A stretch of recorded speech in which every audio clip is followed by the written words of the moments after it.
A wonderful song, isn't it? It is. Hello everybody.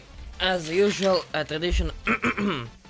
I am here to serve your will, for that is my civil duty. Sorry for such a late stream, I'm over an hour late. To be fair, I was kinda laying in bed the entire time. I was lazy, there is no fucking excuses. Give me a second, I will get rid of some tags in the... what it's called? In the Twitch dashboard, yeah. Okay. Now this is done. Everything feels a little more quiet than usual. Is it just me? I will check the sound. No, everything looks fine, everything looks right.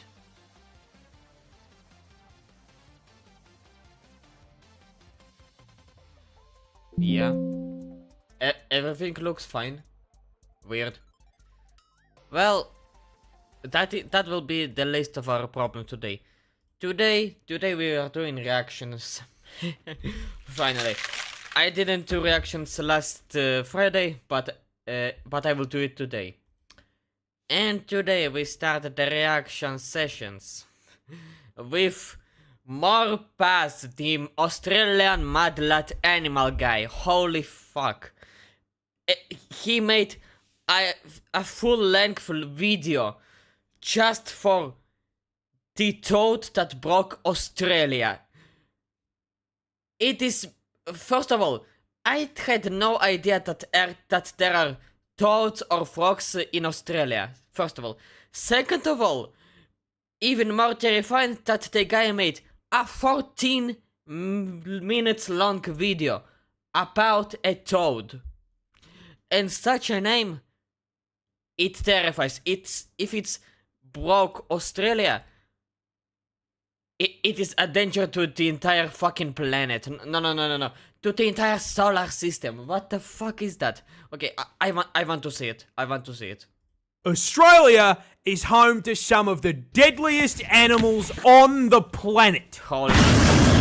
Goodbye. What if I told you there's one creature they all fear? An invasive species, millions strong, wiping out native animals that we are locked in combat with to this very day. What is kind that? of vile beast is capable of spreading such reckless... That picture just terrifies me. Look at that. That PNG with those eyes. It's one thing when I do it on the thumbnail for my reaction videos. It's different when you put it on a frog in a video with such context. Oh my fucking god. Hate. The answer is this fat fucking What in the goddamn... Toads are just evil. Oh, what's up, Dark? Look at this. Holy mother, is that toad a giant? What was Mother Nature feeding this toad? Like, look at this absolute size. It's like, I think it is at least an entire foot long. Or two. They appear harmless, but they are dangerous. I fully agree with you, Dark. Just look at that. I bet there are enough muscles to challenge Schwarzenegger. What the fuck? Toad height. Look at that. The answer is this. Holy fucking shit. Look at this absolute athletic legs also. Oh my god, we are cooked indeed. Fat fucking toad. But how did this war begin? Well, to answer your question, we're gonna have to go way back. Way the back year when? is 1866. We are in the land down under. Okay. And our story begins the same way many tragedies do. British? With the British. Of course. You see, Of course, every strategy starts with a fucking beans on toast. Of fucking course. Those bloody bastards. having gone hippity hoppity, your ancestral home is now my property around 90 years back, the Brits were in full swing, rampantly colonising the country. Yep. Part of that included agriculture. Now, Oh, they of brought course. with them many crops, but the important one in this story Wait. included agriculture. Now, they brought with them many crops. Look. There are some suggestions, but I don't know.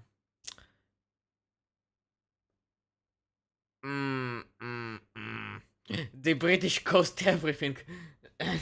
They did cost everything.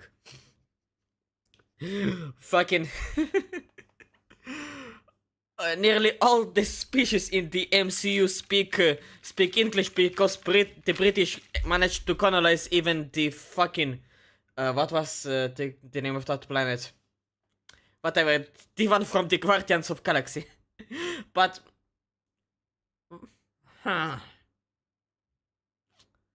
yeah, weird. But the important one in this story is sugarcane. Sugarcane is of valuable, course. not only for trade, but also because, well, the fucking tea isn't going to sweeten itself, is it? Yep.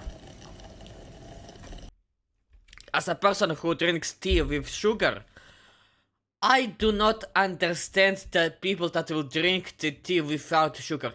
It's already bitter as hell. How the fuck will you drink something that is even more bitter than that? With a fucking this size teacup with 2 sugar spoons. How the fuck? Great Homeworld. Great Homeworld was the first British colony. Yeah, wait, the one where that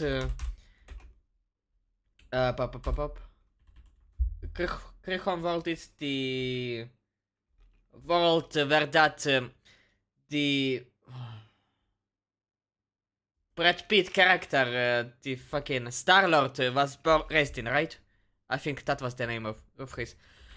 I did not watch Guardians of Galaxy in like 10 years. Oh my god.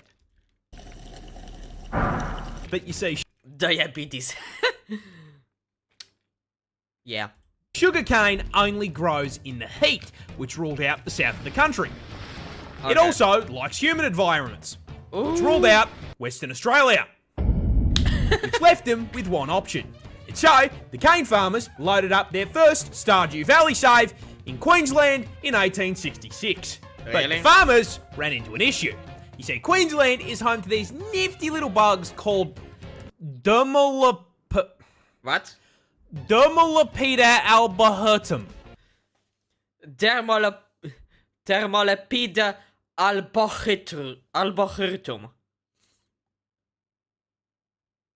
Is a fucking Arabian person came up with that name? What is that? Oh no, he didn't. The Arabian language doesn't have P in it, so maybe some Jew ID. fucking suggestions immediately. Dermalepida alpachitrum. Alpachitrum. Yep. Yep, I think this is how you become a nosy. Like,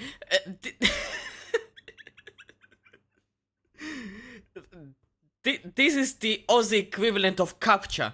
Can you pronounce this word as like an Australian person? Spoiler alert, you can't. These are Dermalepida albahertum. These are native beetles that hit their macros by munching on plant leaves. So when cane farmers joined the Queensland Minecraft server and set up a f***ing Hermitcraft-sized farm, the beetles were in heaven and set to work demolishing the plant leaves. Now, funnily enough, the adult bugs weren't actually the problem. Sugarcane leaves hold all value, but the problem... Give me a second, I need to get this on my second screen. I need to check something.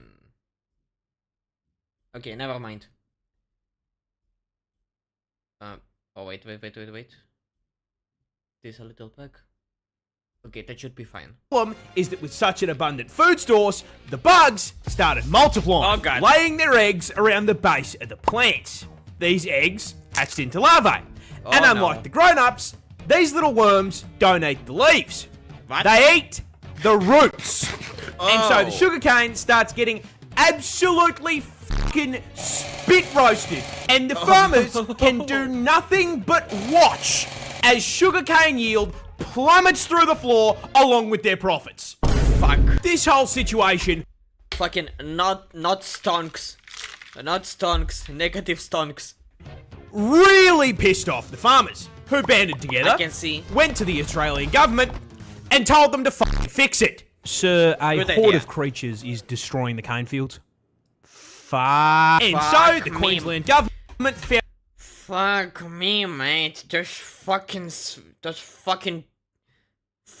bags, man. How can we get rid of them, mate? Release the bloody frogs. Founded the Bureau of Sugar Experimentation Stations. The Queensland government founded the Bureau of Sugar Experimentation Stations. BSS. If we turn it into an acronym, or do we leave it in O? In that case, it will be BOSSES.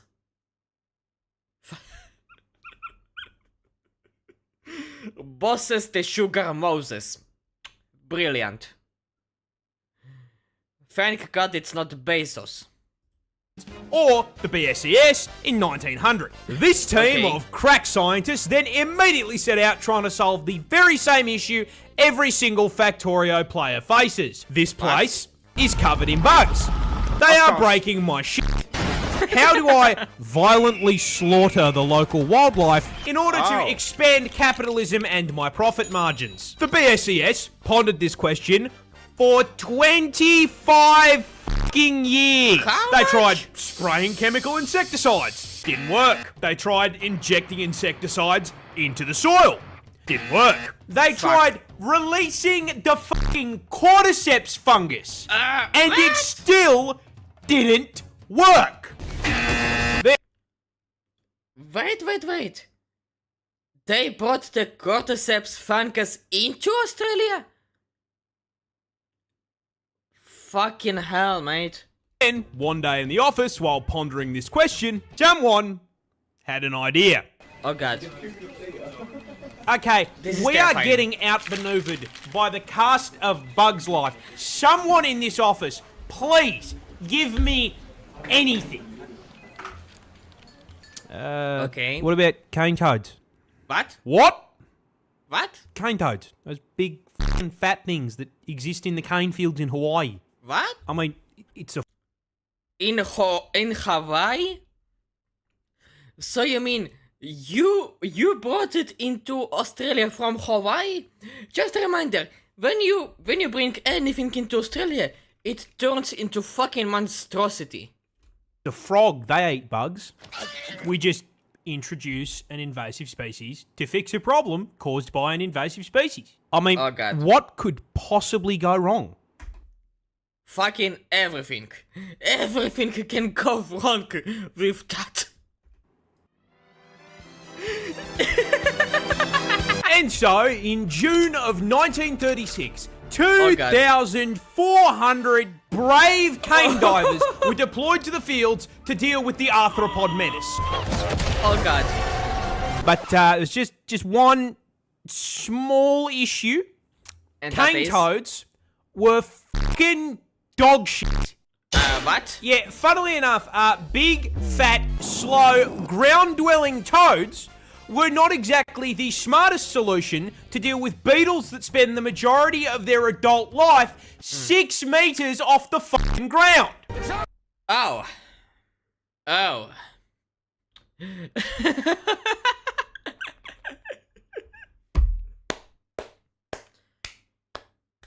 Brilliant. Absolutely fucking brilliant. Bravo. Bravo. Bravo. Anakin!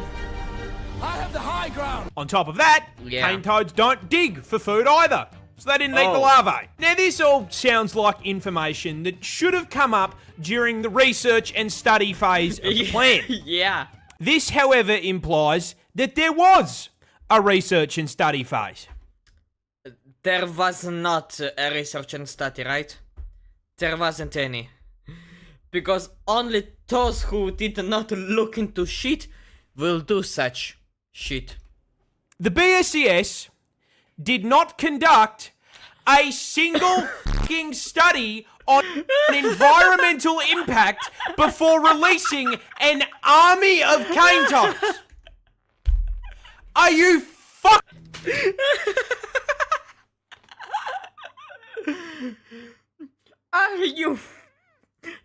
Are you bloody kidding me, mate? You brought this fucking asshole into our swamp, and you did not even look up if that asshole was effective? Are you bloody kidding me? You absolute retarded cunts. Oh my god. This complete absence of brain cells caused a rather spectacular domino effect of ecological f***ups, Yeah. and it's Oh. going to teach you a valuable lesson about invasive species. Hello. You see, while the cane toads barely ate what they were supposed to, they did eat. And as incredibly large omnivorous toads, they Oh. ate practically anything they could fit into their mouths. That Rats, includes... mice, Uh-huh. snails, baby birds. It was the toad equivalent of f***ing Kirby. Oh. And then, But only Kirby could eat everything that was fitting and not fitting into his mouth. Even though, in Kirby's case, I think even the fucking sun can fit into his mouth, but whatever. Who am I to judge? not unlike the exact problem they were brought here to solve, One of them meets his destiny on the path he takes to avoid it.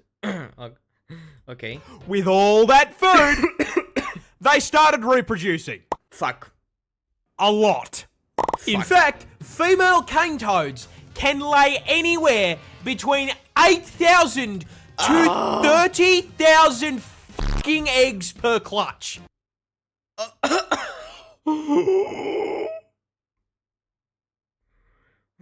Fuck. I think these toads took over Australia in like a month or two, right? But I mean, this should not be too much of a problem. Australia is home to some of the deadliest creatures on the planet. Yeah. Surely, the local wildlife has this under control. Yeah, no. Wait, what? What? The cane toads, they're poisonous. Fucking hell, mate. They brought the land equivalent of the fucking pufferfish. What the fuck? So those little bulges on the shoulder, Oh. yeah, those are parotid glands, and they are Fuck. packed to the brim with bufotoxin. The what? No, it's not a D's nuts joke.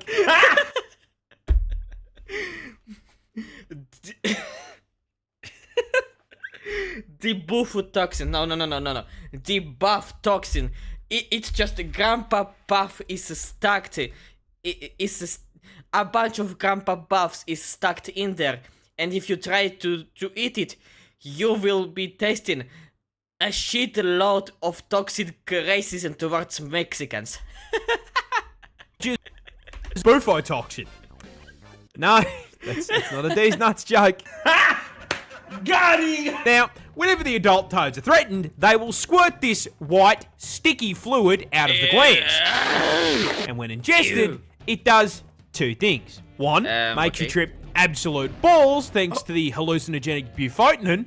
And fuck. two, the other ingredient, bufogen, Okay. just straight up gives you a fucking heart attack. It's important to note that this toxin is also present in their eggs and tadpoles. Now, in their natural What? Fuck. Why did you not do that fucking research, you absolute idiots? habitat, this isn't as much of a problem because everything around them has had thousands of years to get good and deal with this ass poison build They by didn't. either developing immunity or learning to eat around the glands. But Australia is not their ecosystem, and Yeah. despite all of the deadly animals we've got, they have had a grand total of 5 minutes to adapt to the presence of the fucking Calid toad. What? Now, quick question for the class. What do you mean by 5 minutes? They didn't even have the chance, what? The eggs were hatching up that quickly? What happens to an animal population when there is nothing to eat it? It gets bigger. Fuck. And so, Wait, when there is what? nothing to eat it, it gets bigger. System crash. Spawning toads, you fuckwit. And so, shortly after being introduced, a rapidly expanding tyrannid swarm of toads began to spread across the toads, country. The we- BSES noticed this and did fucking nothing. Fuck. Because it technically didn't affect the sugar cane. The swarm spread Fucking cunts. Of course. further, occupying all inhabitable parts of Queensland, and they were laying so many fucking eggs that their clutches began polluting the waterways like a bufotoxin teabag, killing native fish as well as any animals that drank from the water. Fucking hell, mate. You see, Australia has the most poisonous snake species in the world. It's called the inland taipan snake. Yeah. The man was talking about that species. Like, potent enough to kill 100 men with, like, one bite. Yeah, I remember that. And there is also the second, let's be fair, the entire podium of the most poisonous, not poisonous, venomous snakes in the world belongs to Australia. Venomous and it's when it's bite you and it kills you. Poisonous and is when you eat it and you die. This snake is so freaking poisonous that the window for safe administering of the antidote is 15 minutes after being bitten. Yeah, I remember that. I remember. The second most poisonous snake is the problem because the taipan it's like way inland and is away from the population. But the second most poisonous is the problem because I think it's called the eastern brown snake, I think, if I remember correctly. It is the most like how do you call it? The most common snake in Australia. The second most poisonous. And that snake is a fucking cunt. He is extremely territorial. Good luck fighting the antidote 15 minutes after getting bitten. That's the thing, Dark. There is no antidote. Good luck. So yeah, you will be dead anyway.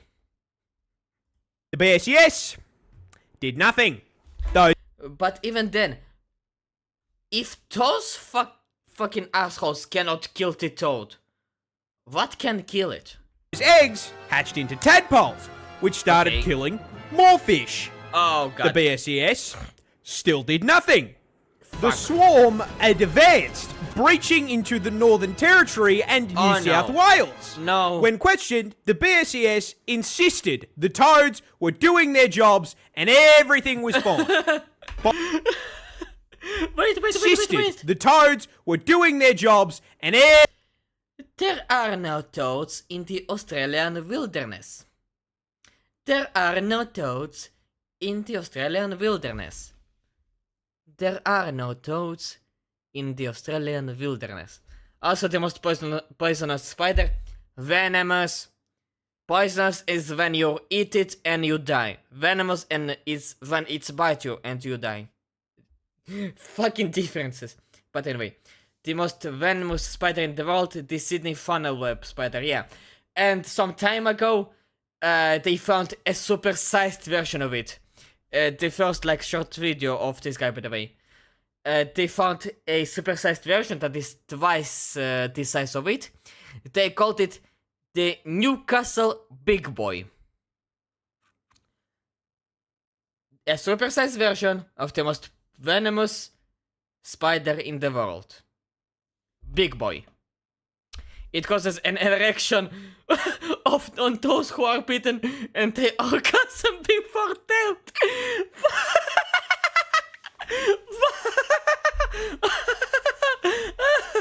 Sorry, I mixed it up. It's alright, but what do you mean? It causes an awakening of those who are bitten. What?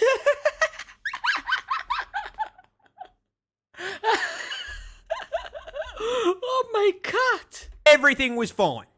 By the 1980s, Oh, God. the toads were now starving out or just fucking eating local wildlife and one-shotting anything that tried to eat them. Fuck. And considering, at this point, there were 5 fucking million of them, that happened a lot. So, with local wildlife being absolutely fucking decimated, the BSES was forced to acknowledge that Maybe. just maybe, Just fucking maybe. Yeah. Shit hits the fucking fan. Those toad soldiers. Look at this little shit. Look at this mass murderer.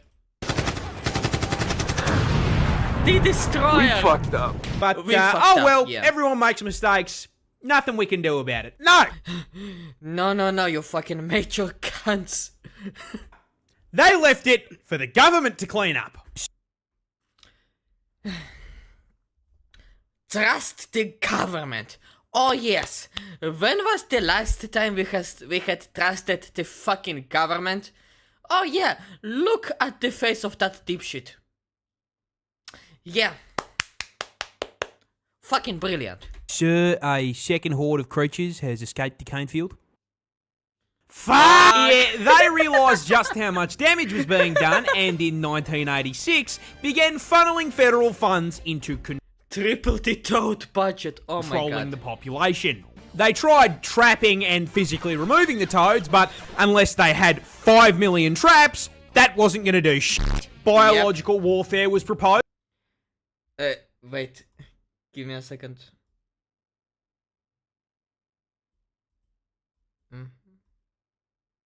Okay. It's true, it causes an erection and then it causes an orgasm before death. This.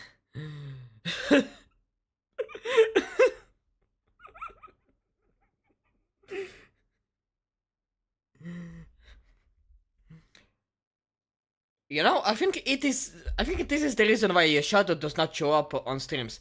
Somehow, when you were giving him access to your account, you also somehow gave him this spider. I do not blame you, but this is the only logical explanation. Oh my god, this is so fucked up. in the form of releasing viruses and parasites, but was shot down because it would do just as much damage to the native wildlife. What? And so, the toad front continues to advance to this day. So where does that leave us? Short answer is kind of fucked. Cane toads now Yeah. threaten a total of 75 native species.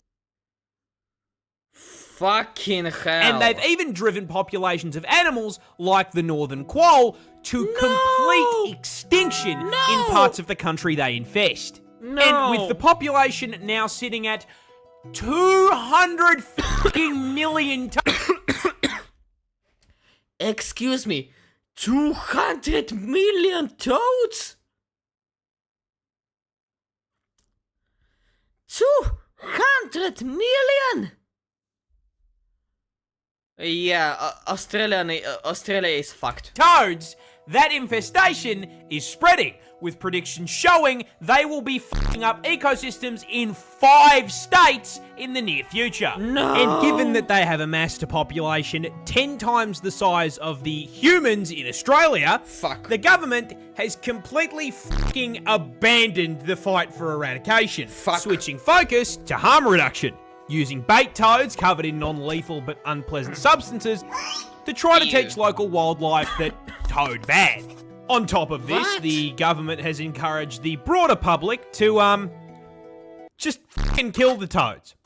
You are supposed... You see, Apex, this is totally unrelated, but what, Dark? But what? supposed to do it humanely by catching them and sticking them in a freezer for 48 hours, but, most people... I want to make it very, very clear, I do not condone this, it's cruel, but it happens, okay. Is that your cousin? No, this man is not my cousin, Julian. By the way, welcome home, Julian. Hey, Pixie, Julian. I recently heard a speech about Trump, about nationalistic views of America, but it's quite funny. Okay.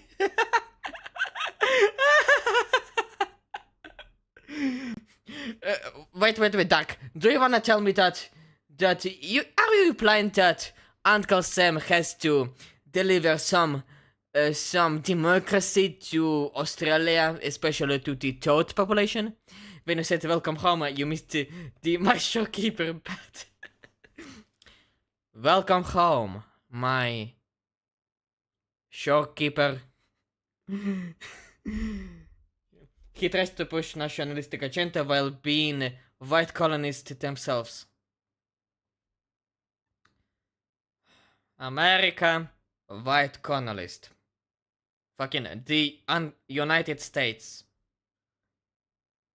How was the United States of America born, Dark? Remind me, please.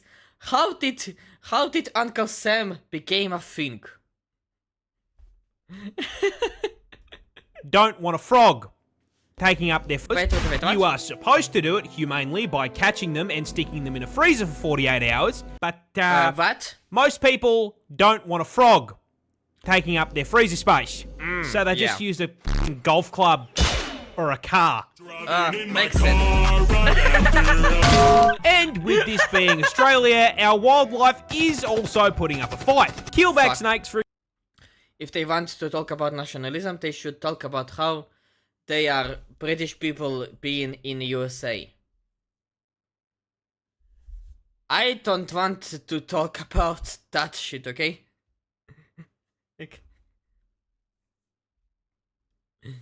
Look, America is a mess. Let's acknowledge that at least. for example, are immune to their venom. Wildlife wait. is also The Native Americans who have brown skin are non-existent now. Damn. putting up a fight. Keelback snakes, for example, are immune to their venom, and Ricali and magpies have learned to flip them onto their backs before getting a feed. Oh! Now, jokes aside, you want to know who I feel genuinely f***ing awful for? What's happening? I have no idea. We are talking about... we are reacting to deadly toads, and Dark is talking about American politics now. Like, I have no idea what is happening. The Toads. They didn't ask for any of this shit. They just got dumped onto a random island and did their thing, and they don't know who I feel genuinely f***ing awful for. The Toads. Wait, really? They didn't What? ask for any of this shit. They just got dumped onto a random island and did their thing, and Yeah. now they are being actively hunted. No. The assholes in this story are the BSES and the cane Yes. growers. Because Yes. you may be thinking, why were they allowed to do this shit in the first place? Well, I don't know. that's the neat part. They weren't.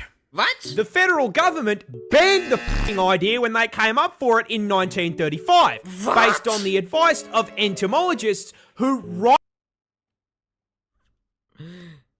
Anyway, we should release the Toad Army in the United States. So that's what you were leading into, Dark. That's what you were leading into. You know, I can't fucking blame you. I can't blame you with that idea. Actually, this is quite a good idea. Releasing the first batch goes into Florida. The first batch goes into Florida, the second into Ohio, the third into Texas. Let's see who will survive first. rightly 1935, based on the advice of entomologists who rightly presumed the toads would become a bigger f***ing issue than the beetles. The only smart man in this entire story, Walter V. Froggut.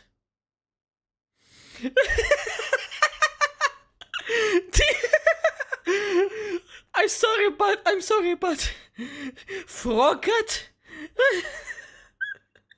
Okay, let's see what the Froggut man has to say. This great toad, immune from enemies, omnivorous in its habits, and breathing on all year round, may become as great as a pest as the rabbits or cactus. The only smart man in this story, and of course, as like with every smart man in every story, before you learn the consequences, nobody listens to him. It's like that story. I recently heard that story. In one midwife hospital, where people were assisting in giving birth to women, there were two wings: the male wing, the female. Where the male were helping women with the birth, and in the female wing, of course, the women were helping other women give birth. And the hospital noticed that the women wing had way less dead babies than the male wing. So they sent a researcher who find out that the latest first did not make a surgery in the process. And second, they were washing their hands before beginning and during the process. And so, when he was offering to the male department to wash your hands, they were not listening to him. They tried for a month or two. There was the results that there were way less casualties. But the men did not like the new standard, so they abandoned it, and they fucking kicked out the researcher, the guy who said, wash your hands. And the guy fell into depression, and he was sent into every hospitals, 5 letters a day. Please wash your hands, so the women will have way less chance for dead babies. And at some point, everybody sued his ass. He was thrown into jail, and he was beaten to death. 20 years later, this practice was adopted. Many baby lives were saved. And that man became basically a martyr, an icon, and everybody will remember him as a great man. Why too fucking late? Oh, sorry for my TED talk, but it's really the case of there was one smart man in this entire situation. Nobody listens to him, everybody throws potatoes at him, and when everybody realized the consequences, they remember this one fucking smart man as this smart man, but it's already too fucking late. He is a descendant of a frog, so he knew how deadly his ancestors are. Male wings. Well, not really. Potatoes or tomatoes. Fucking both as far as we can be concerned. But yeah, I meant tomatoes, but in this case, fucking tomatoes, potatoes, fucking grenades, they were throwing everything at this smart guy. Because he was telling the truth and everybody were fucking blind. It's the fucking Jesus story. All over again. What the fuck? But the BSCS and the cane growers lobbied to have the ban lifted in 1936. The fucking lobbyist. Why the fuck lobbying is legal? Like, I know that lobbying is basically bribery with a little fancier name, like legal bribery. But why is it legal? How the fuck lobbying is still legal to this fucking day? Because the lobbyists are the ones who causing nearly all the problems in the world. Look up every major problem in the world and look up who the fuck lobbied a bill that allowed that to happen. I fucking bet that somebody lobbied it into happening. Oh my god, I am having a headache because of my rant. Of my TED talk. We are stuck in permanent toad combat. The Ryder Corporation. No. It's not the Ryder Corporation. It's not the Ryder Corporation. Because guess what? The Ryder Corporation does not get involved into politics.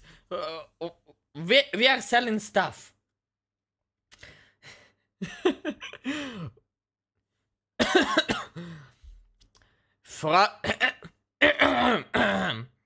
Oh mate, frogs will kill you.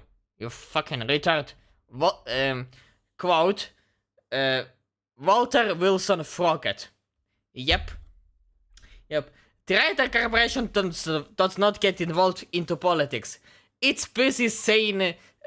the Ryder Corporation is busy selling the fucking Apex Rider Takimakuras. Selling virginities? No. We are selling Takimakuras.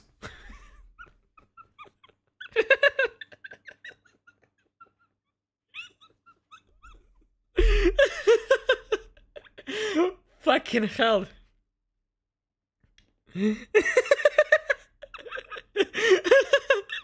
Just imagine a my chunk. Imagine a Takimakura with a picture of gender bent me.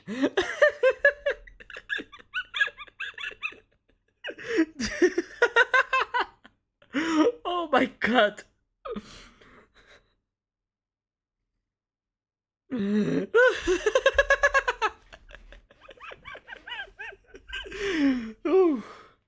We found a new nightmare. Apex is selling black market plutonium to anti-Hamas rebels. Black market plutonium, but Doug, how are they going to use the... Doug, wait, you did not think it through. How are they going to use the plutonium?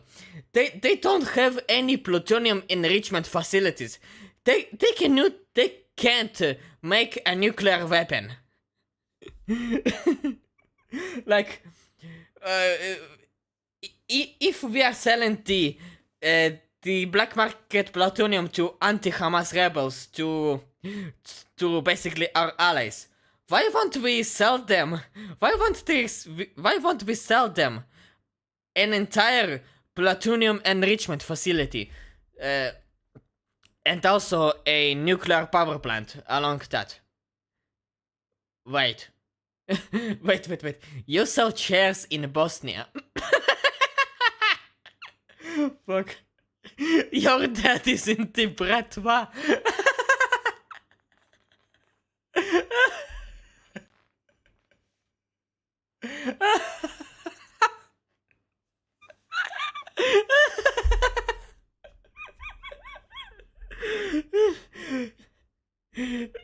He apparently arranged something for them. Don't worry. We can figure it out, okay? We can organize some shit.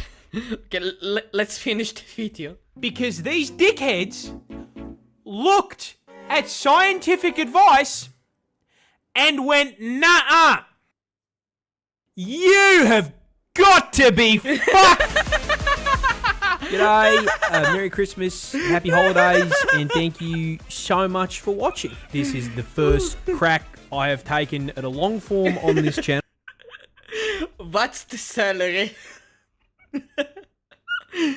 The salary is good enough, don't worry about it. And I'm not going to lie, I had a lot of fun working on it, so I hope you enjoyed. Also, a quick announcement if anyone missed it. We're partnered with GamerSupps now. Nice. The link in the code is in the description. So go grab your... I have this and that. I ordered that some time ago. Oh, it should get to me like in a few weeks. Selfie Hub, man. Also, just want to thank each and every one of you watching this for... This is the birth of woke idealism. Literally changing my life. That will never not mean the world to me, so thank you. If I talk about this too long, I will cry. Seriously, thank you. You're welcome. You're welcome, Pars. Australia started woke idealism.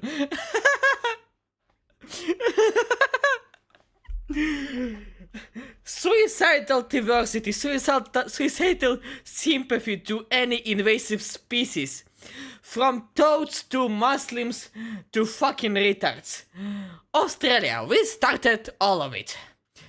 You're welcome, world. Hope you all have a bloody fantastic rest of your holiday period, and I will see you all next time. This was absolutely great.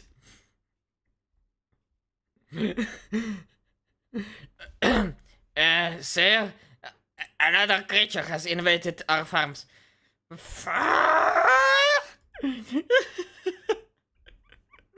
I really enjoyed this long form content more than this short term content, to be honest. Prayed for more, yeah, me too. Oh, this was great, a great start. 45-minute video, holy fucking shit. And this was the first of 7 or 8 to 10 videos in the roster, holy shit. Oh my god. Oh, we're yapping a lot right now. Okay, give me a second. I need to get some water for myself. Oh, have some music.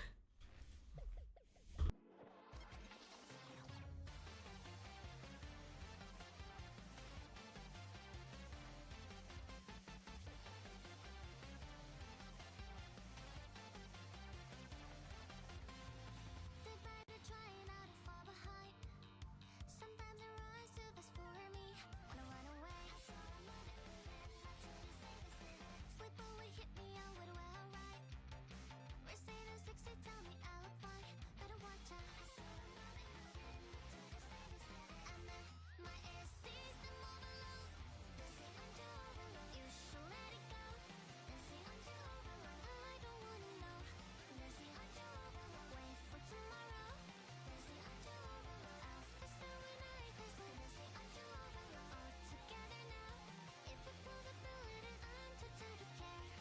Okay, I am back. Wait, oh yeah, Apex has taste. Sorry if I took it too far, but I don't encourage killing at all. I just said Australia deserves it. Not to choose. Alright, don't worry about it. Wait, you were talking about juice? Wait, where did you mention juice? Never mind. No, this song! Don't worry, it will be in the next taking a water or going to the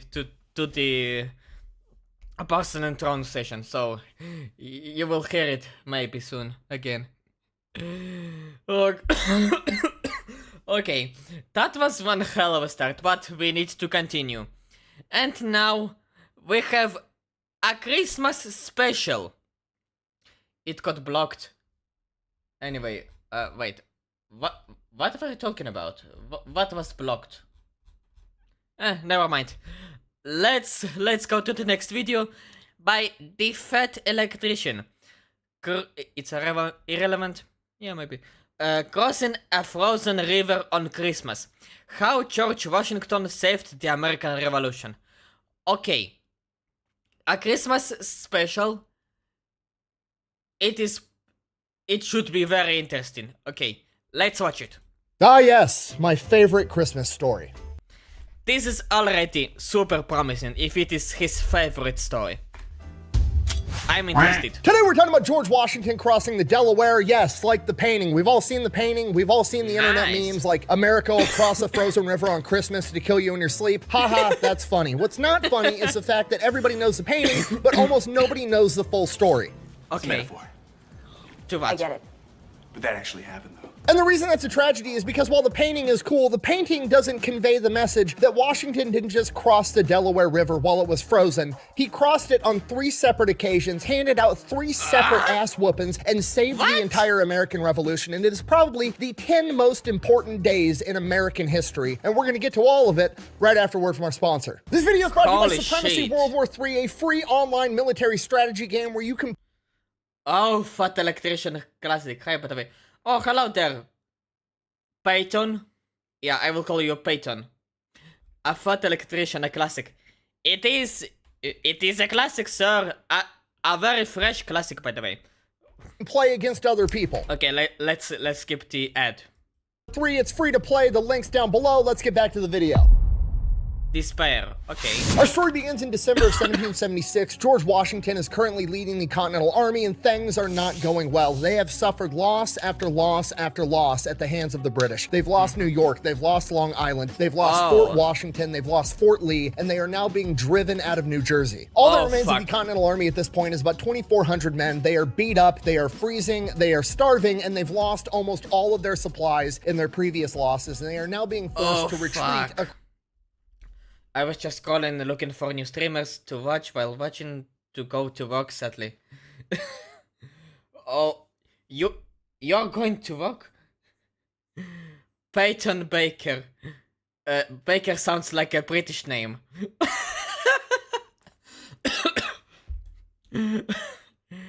I got a long night shift tonight. Oh, fucking night shift. Wait, you're a guard?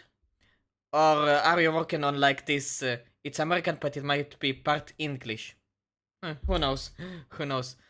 But fuck, a night shift? Oh, it's the worst. It's the worst type of shift. Oh my god, I feel so sorry for your sleep schedule. Across the Delaware River into Pennsylvania to...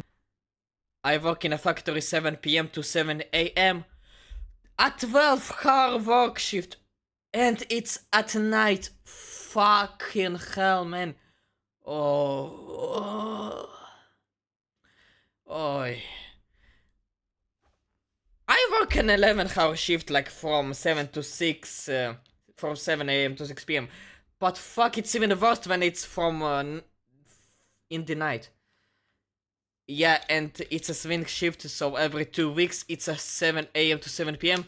and next to it's 7 p.m. to 7 a.m. So, LFMO. I used, wait, Apex. I used to work night shift until I quit. Good job, Peyton. Yeah, a great job, man. Keep grinding. Full agree, Doc. Keep grinding, man.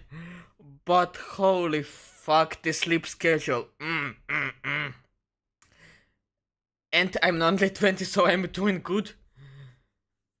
You're doing very well. I'm 21, I'm doing like 11-hour shifts nowadays. Like, until a year ago, I used to do like 12-hour shift a day from 7 to 7, but it was during the day, so it was a little more easy for me.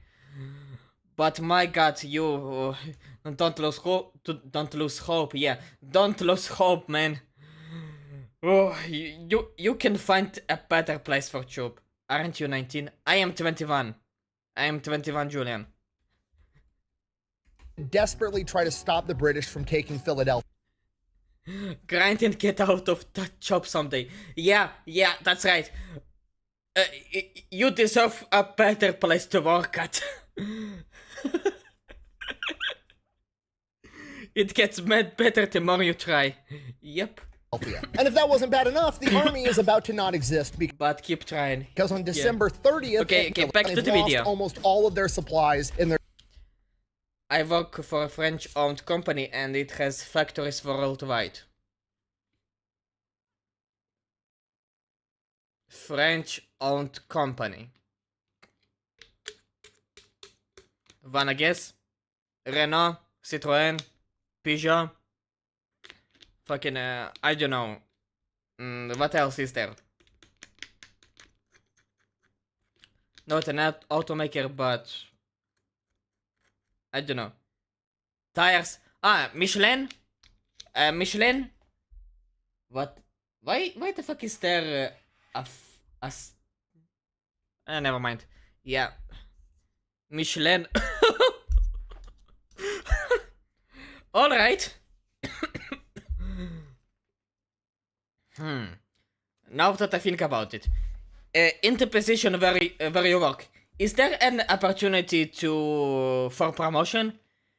Because if you manage to get a promotion, there's a chance you will get a better position, less hard work, more salary, like the good shit. Yeah, there is a chance. Then grind, my man. Just grind. Duckison. And and here I am downloading hentai manga while watching your stream. I'm trying to walk up to an office spot. Yes! Yes! Keep trying, man. Keep up the grind. We believe in you, man. All of us. Julian Dark, do you believe in him? Do you believe in the man? Because I do. If there's an opportunity, then get it. Yes. Julian says yes. You Dark. Oh, Blackout is here. Butthead. Whoa! Hey, babies, check out this cool guy streaming. Wait, Blackout, what is first that? Oh, Dark is saying, of course. Yes, everybody's on your side, Baker. Hentai manga, that's a man of culture. Anyone who puts in the work will achieve results. Yes, indeed.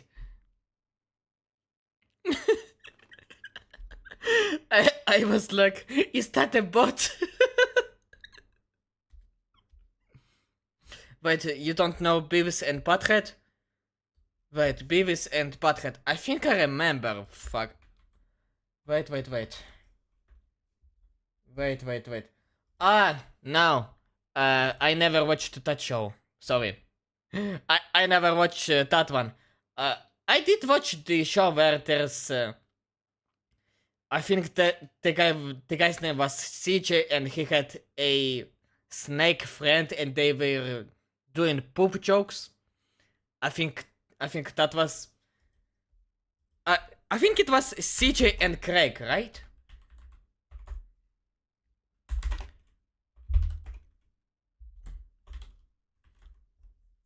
Yeah, CJ, Sanjay and Greg, sorry. Invite Peyton to Discord. Yes, that's right. You're getting... Peyton, you're getting a Discord invitation? Inventing an invitation, that's right. Give me a second. Bro, you gotta watch some Beavis and Butthead. I think I am now too old to watch that. At this point. Because I will not get half of that.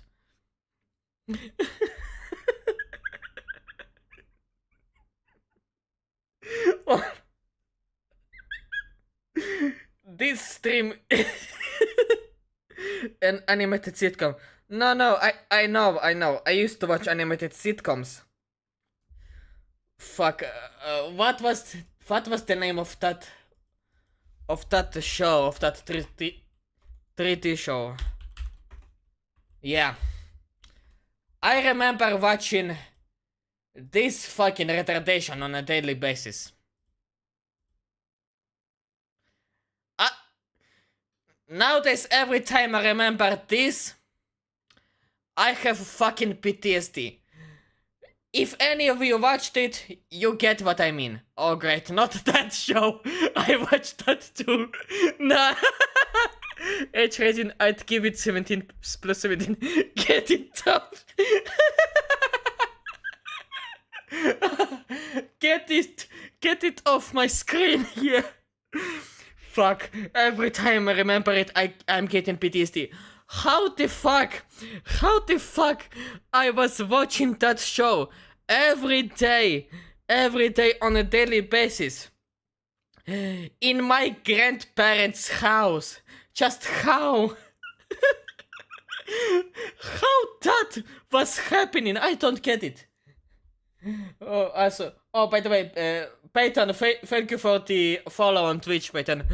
But god damn it, how the fuck was that allowed at the time?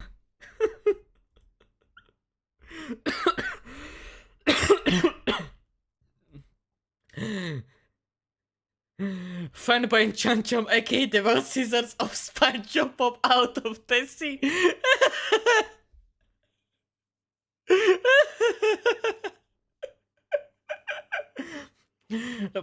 Peyton is going to get the big boy training from the elders on Discord.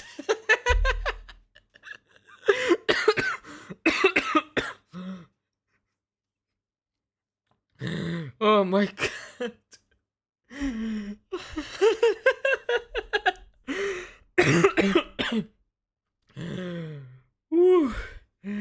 Okay, let's get back into the reaction video.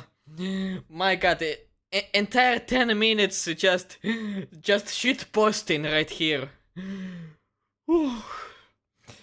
I wonder how am I going to edit this later?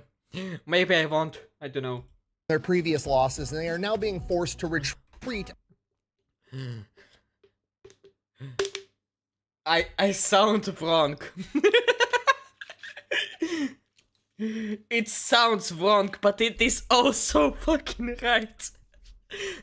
I should not have said that. Oh wait. Fuck.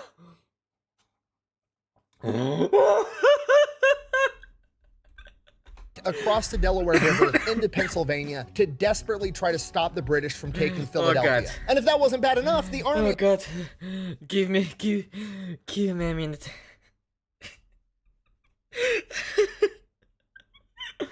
Oh my god. I need to chill out. Oh god. Oh my god. I need to rest. I need to rest my brain for a second. Oh my god.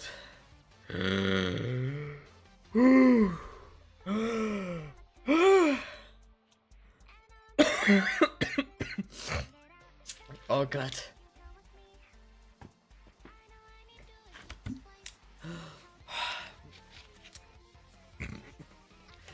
System overload, yeah.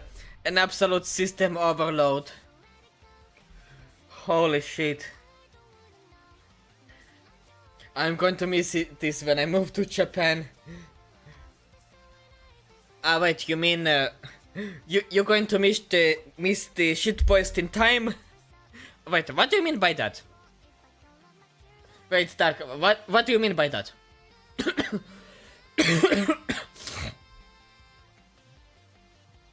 I will not be able to come to every stream when I move. Ah, right, you will be busy, like, you will be busy moving into, yeah, I now understand what I mean.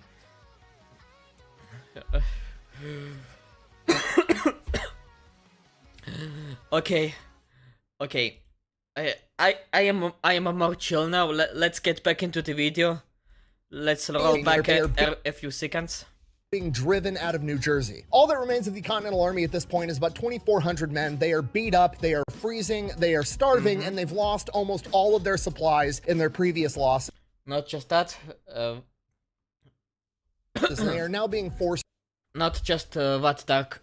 to retreat Oh fuck. across the Delaware River into Pennsylvania to desperately try to stop the British from taking Philadelphia. And if that wasn't bad enough, the army is about to not exist because on December 30th at midnight, all of the enlistments for all of the men in the Continental Army expire, and most of them are probably going to go home because they're tired of getting their asses kicked. I will have another 5.5 hours added to my current time. So the timing is a bit of a mess. Oh, yeah. So you will be like in the middle of your work time while I will be streaming. Yeah, that makes sense. Apex, I forgot to ask you, did you tell your in real life friends that you are streaming? No, I didn't. Nobody knows. Nobody knows that I am streaming. Yeah. I wonder, what is the time in Japan right now? Oh. What did I just do? Okay. Okay, everything's fine.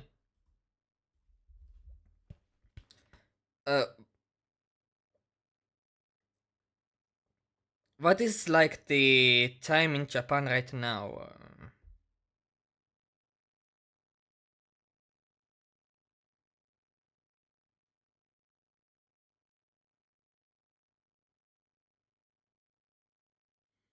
Let's assume Nagasaki timing. 6 in the morning, 6:40 in the morning. Holy shit. It will be early morning for me then. Yeah, it will be very early morning. Like, we should all meet up IRL and become IRL friends. That way your IRL friends would know that you're streaming.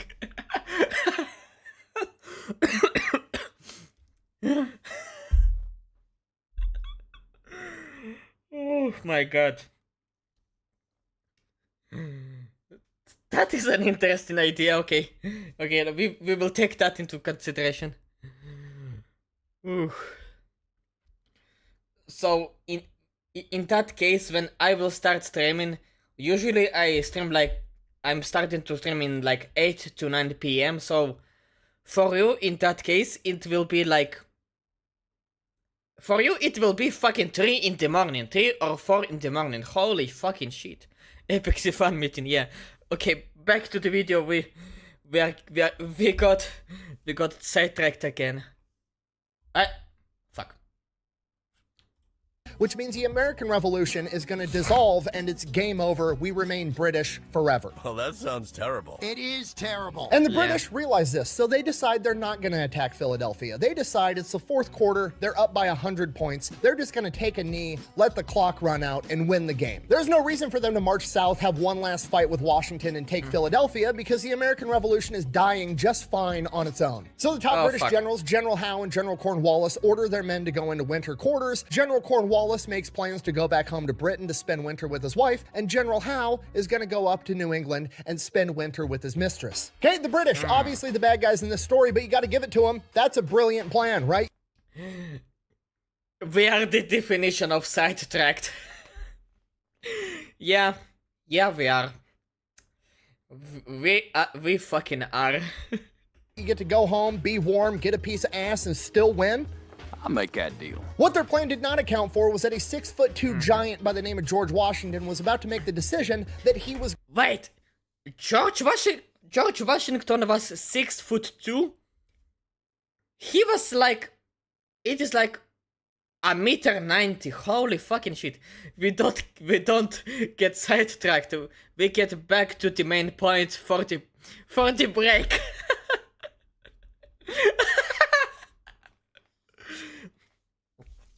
We are getting back to the topic, just as a break time, just to chill out, and then we are and then we are talking about our shit for the rest of the 5 hours. Yeah.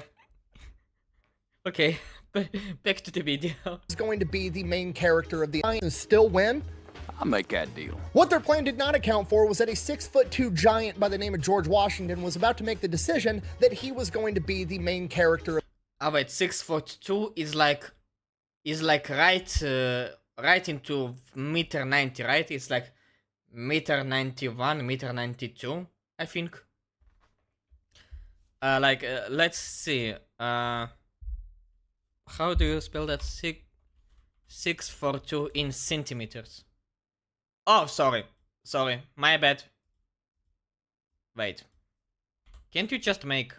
Okay, that makes more sense. $1.89 m. Damn, still fucking huge. Just saying.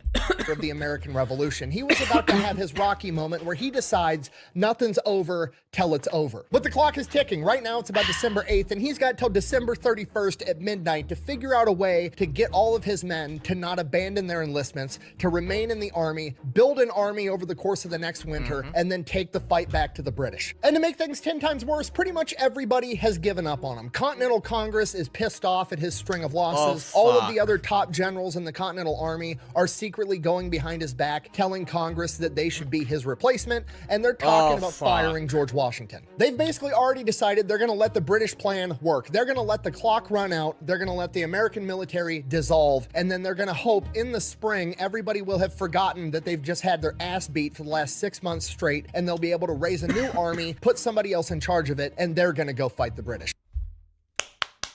Brilliant fucking idea. We will lose, but at least we will get our spirit back into like half a year. Yeah, but there is one problem that you did not take into account. We will be fucking dead by the we will be fucking dead by that time. So yeah, great fucking idea. But George Washington knows the people aren't going to forget. This revolution is going to die right here, right now, if he can't do something about it. And this is the lowest point of George Washington's life. In his own writings, I'm paraphrasing, but he basically says, I want to quit. I wish I could quit, but I know if I quit, nobody else is going to take up my spot and do what needs to be done right here, right now. He knows that he's the dad. He is a father to a new nation, and quitting is a luxury that he doesn't have. So he gets to work and he comes up with a plan. All right. Christmas in Trenton. Trenton? Is that the name of like some area or something? George Washington decides that somehow, someway, before December 31st at midnight, he needs to get a win. He needs to get a win so he can capture enemy supplies, and more importantly, he can get his men and the revolution as a whole some morale. He needs to prove to himself, his men, and the whole world that the British military is not invincible and that they can be beat. And then maybe, just maybe, his men will re-enlist and he can keep the revolution alive. He can turn this from a fourth quarter situation to a halftime situation, and he can come out of of this winter with a bigger, better army that's ready to take the fight to the British. But in order to accomplish that, he's going to have to change everything. Up until this point in the war, George Washington has led a very conservative, defensive-minded war. He's going to have to flip that on its head. He is going to have to get aggressive and go out on the offense. He is no longer going to be the general sitting up on the hill overlooking the battlefield issuing orders. He is going to be on the front lines with his men, leading them in combat the entire time, because that's the only way his men are going to follow him. With that in mind, he decides they are going to go to the nearest British outpost. They are going to launch an attack and they are going to crush them there, steal all the supplies, and get this victory. But that's easier said than done, because the nearest British outpost is a town called Trenton in New Jersey. So they're going to have to recross the Delaware River when it's borderline frozen in winter, when the men are already freezing, starving, and beat up. So the journey alone is a humongous ask, and even if they can make it to Trenton, once they get there, the problem only gets worse because it's occupied by 1,500 Hessians. And the Hessians are German mercenaries hired by the British. They are German mercenaries hired by the British.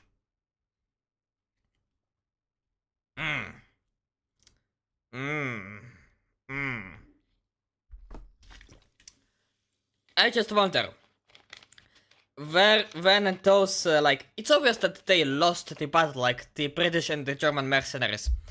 Do you think that after they lose, I will be back, it's okay, Dark. When they lost, I need to finish up some work. It's alright, it's alright. And don't worry, we will be waiting for you at some point. Do you think that when the British-German team up lost, do you think that after the loss they went up north and then established Canada? Like, because let's be honest, British war criminals and German soon to be war criminals. If you mix it together, you will probably get a Canadian, which is the ultimate war criminal. Like, it makes sense in my head. I will be honest. Are basically the Blackwater of their day. They are the world's premier soldiers for hire. They are in every way professionals, and good ones at that. The Continental Army, on the other hand, is a bunch of average Joes that picked up muskets one day. They don't know how to march, they don't know how to fight that great, but they're willing to fight. It is quite literally pros versus Joes, and to make things worse, the Joes are freezing, starving, and low on supplies, and the Hessian pros are not. They are the exact opposite. This is borderline impossible. If they're gonna pull this off, they're gonna need a Christmas miracle. Which is exactly why we're gonna attack on Christmas. We'll improvise. Yes, keep it kind of loosey-goosey. That's fucking great. The plan. Alright, so it's decided. We're attacking Trenton on Christmas, so we gotta get a plan together. First things first, we gotta be able to transport all the men and all the cannons across the river as quickly as possible. And in order to do that, we're gonna need as many boats as possible. Luckily, the Delaware River is used for commerce, so there's these things called Durham boats that a lot of farmers and businesses that operate on the river already own, and these boats are capable of carrying a huge quantity of weight because they're usually used for carrying like iron ore or crops. So if we can get our hands on those, we'll be able to transport large quantities of men and cannons across the river as quickly as possible, and they're already along the river. So George Washington orders his guys to go out weeks in advance and track down all the farmers, all the businesses that own these Durham boats, and first they need to ask if they can borrow them. If they're not going to let the Continental Army borrow them, they're going to ask them if they can buy them, and if they can't buy them, we're just going to steal that shit. We're going to strategically transfer that shit to our location. Okay?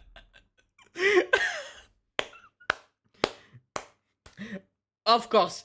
Listen. We will either buy the boats or we will just take the boats. Do you want to get money or do you want to get fucking nothing? Because we need those boats and we are getting those boats any way we can, alright? So, choose the fucking options. Choose your poison.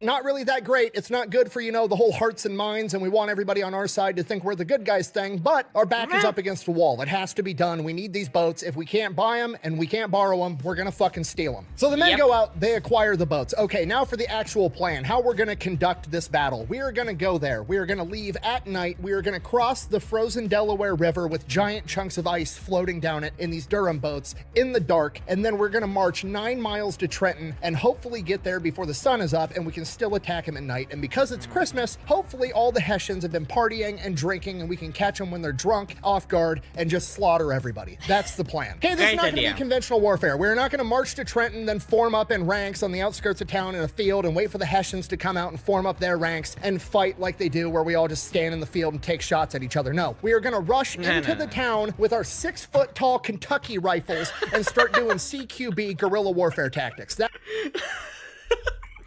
Was that fucking rifle just sitting on his lap the entire time? Now that's a true American. Just listen. I got a gun on me all the fucking time.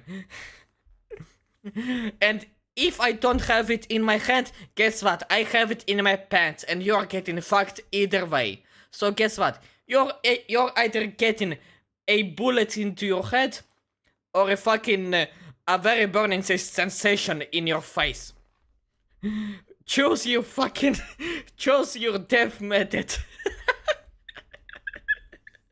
That's the plan. I know what you're thinking. If we're Fucking just hell. doing a bunch of close quarters combat inside of an urban environment, why are we bothering to bring a bunch of cannons with us? Surely cannons won't be good for CQB, right? Wrong, because we've got Henry Knox, you know, like Fort The Knox what? where they keep all the gold. Yeah, that guy. He's George Washington's chief of artillery, and he's about to revolutionize how cannons are used in combat. Henry Knox is about to What? write the playbook for CQB cannon warfare, which shouldn't even be a thing. They made a CQB AT4, which is pretty sweet. Wait, hold on. Time out. That's Because you Wait. CQB? What do you mean by CQB? CQB. Ah! Close quarters battle. Wait. A close combat. A close combat cannon.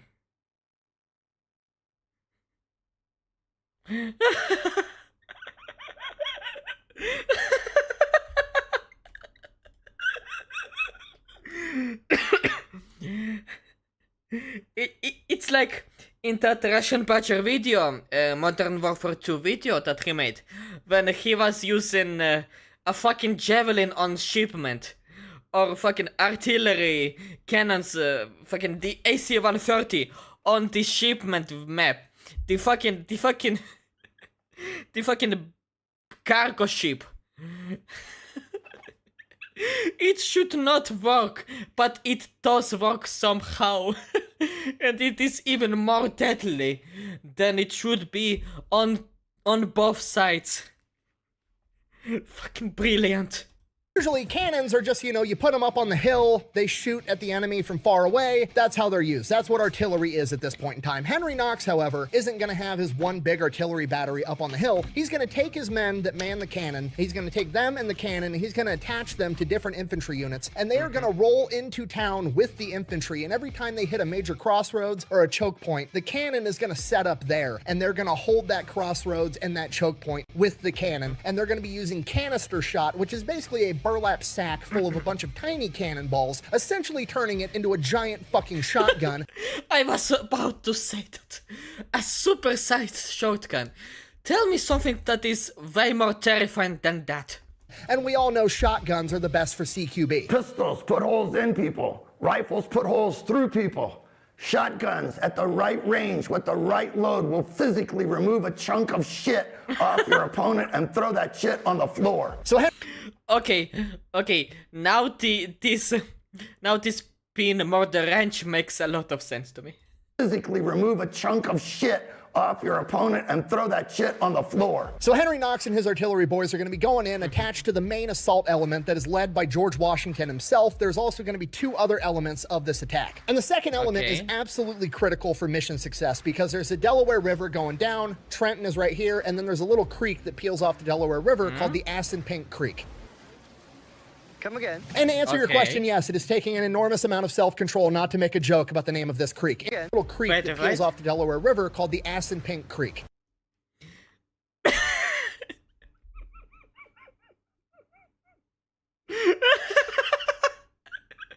Okay. Wait.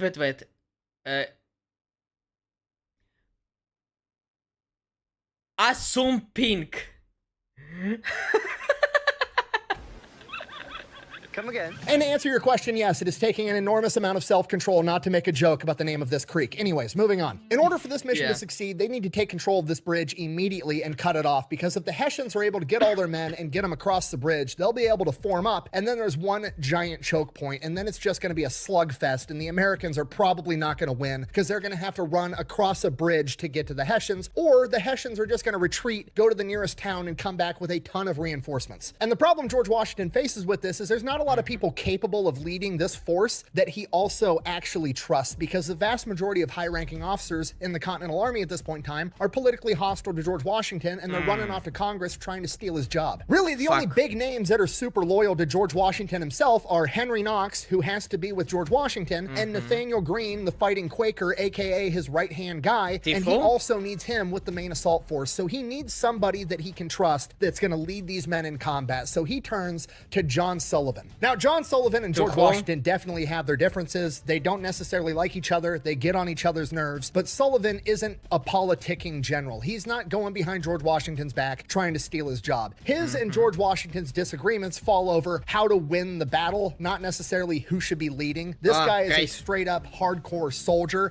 that just wants to go in there, get the job done as effectively as possible. Once John Sullivan has his orders, he is a guy that just goes out there and gets it done. He can improvise on the fly, and he is hyper aggressive. He believes that having an imperfect plan that is executed immediately and violently is better than a perfect plan that takes a little while to figure out. And that is why George Washington comes to him with this mission to take over the bridge over the Assunpink and is like, look, I don't care how you do it, just fucking get it done, take this bridge. The third element of this attack wasn't going to be as vital. It was more or less going to be insurance. They were going to cross the Delaware River further south below the Assunpink River on the other side of the bridge from Sullivan. They were then going to occupy the road between Trenton and Bordentown, New Jersey, which was the nearest British outpost, which all the reinforcements would be coming from. And if they ended up coming, their job was going to be to stop them, or if they couldn't stop them, at least harass and delay them and give Washington the time he needed to take over Trenton. And because this was not as vital, he would end up giving this job to General Cadwalader, who, while he was loyal to Washington, he also didn't have a great reputation for operating well under pressure. He was too conservative. But he was really the only other loyal guy around that was a general, so Washington basically more or less had to give him the job. So now he's got the leadership that he needs to the best that he could do. Now he's got to improve morale. He's got to get all of his men's hearts into this fight, and he's just brutally honest with them. He straight up just comes out and tells them, look, this is going to be victory or death. We're going to fucking win, or we're all going to die. Those are the only solutions. And that literally becomes the call phrase for the mission. Like different units operating in the darkness, you hear somebody off in the distance, you yell out a code word, and they respond back with the right code word. That way you know it's a friendly. The call sign that you yell out is victory, and the person responds with or death. And everybody's surprised. The men are actually fucking pumped, because this is the first time in their entire military career that they are going out on the offensive. They get to be the aggressor. Everything up until this point has just been them hunkering down and waiting for the big, bad, invincible British military to come get them and kick their ass. And this is the first time ever that they're gonna roll up and they're gonna do the ass kicking. So this is it. The game is set. It is victory or death. The American Revolution is gonna get a win right here, right now, or it is going to die, and we're gonna stay British forever. Merry Christmas, Christmas Day, motherfucker. 6 p.m., 1776. All the head honchos are inside of the house. They're all looking at George Washington, Nathaniel Greene, Henry Knox, John Sullivan, General Cadwalader, all looking at him like... It's the 1775 to 76 equivalent of the Avengers. Like, it is just the best of the best, or we are fucking dead. Are we still going through with this crazy plan? Because not only is this plan crazy, there's now also a snowstorm outside. And George Washington issues the order. The weather doesn't matter. The clock is still ticking. We're going anyways. And you know what? Finding the silver lining, it probably adds to the element of surprise. Because now it's not just the Hessians thinking, surely the Americans wouldn't cross a frozen river on Christmas to kill us in our sleep. Now it's the Americans surely wouldn't cross a frozen river on Christmas in a snowstorm to kill us in our sleep. Right? Wrong. No, that's exactly what we're doing. Board the fucking boat. boats. 7 p.m., they start ferrying guys across the river, and the weather just keeps getting worse and worse and worse. It's no longer just snow falling. It is sleet and freezing rain. Visibility is incredibly low, and it's getting darker and darker by the minute, and they've got nothing but lamps to light them up while they're crossing a frozen river, getting just pissed on by freezing rain. This slows everything down. It takes hours longer than it was supposed to for Washington and Sullivan's men to get across the river, and they are now hours behind schedule. They don't get all their men across the river until 1 in the morning, and as soon as they get all their men across the river, they receive word that Cadwallader's men weren't able to cross at all, so now it's just the 2 of the 3 elements that they wanted. The men are already freezing. They're gonna have to walk 9 miles through this snowstorm to get to Trenton. They only have 2/3 of the men that they wanted, and 2 men fell off the boats and froze to death already, and the rest of the men are actively freezing to death. And George Washington considers turning back, but he realizes that under these conditions, it's probably going to take longer to ferry the men back across the river than it is just to march to Trenton, and at least if they're marching, they'll be able to stay warm instead of sitting here waiting for their turn to hop on a boat. So that's it. We've crossed the point of no return. No matter how bad it gets, we have to keep pushing forward. It is quite literally victory or death at this point. They start marching to Trenton. And this march takes way longer than it's supposed to. The men are still pumped spiritually, but physically they are still starving, freezing. It's a snowstorm, it's dark, and all they have is lanterns leading the way. Obviously, Washington and Sullivan's men split up because they're taking different routes to attack different spots on the town. Sullivan winds up sending a runner over to George Washington and is like, hey, our men are completely soaked with this freezing rain. All of our black powder's wet. We're not going to be able to shoot people when we get there. To which Washington replies, then use bayonets. John Sullivan, king of just getting the job done anyways, is like, okay, Roger, take over the bridge with nothing but pointy sticks. You got it. They don't make it to Trenton until like 7:30 in the morning. The sun's already coming up. Everything is going wrong. They're missing one of their 3 elements. The black powder's wet. The sun is now up when they were supposed to attack at the dark, and the Hessians didn't go and get drunk the night before, and they're all just sleeping. The perfect plan that we had has crumbled. It no longer exists. The only thing we have now is immediate and violent execution of whatever we've got. Yeah. All right. Try some schoolyard bullshit. So the Americans just attack at 8 o'clock in the morning. There's very few guards out because, again, it's the day after Christmas and a snowstorm just ended. Surely the Americans aren't on their way, right? Wrong. All the guards get killed immediately. Henry Knox and his boys roll in there with cannons, set them up on the street. Everybody in town's been alerted from taking out the guards. Hessians start running out of the buildings in their pajamas with their guns, trying to figure out what's going on. They're getting lit One hell of a good morning, to be honest.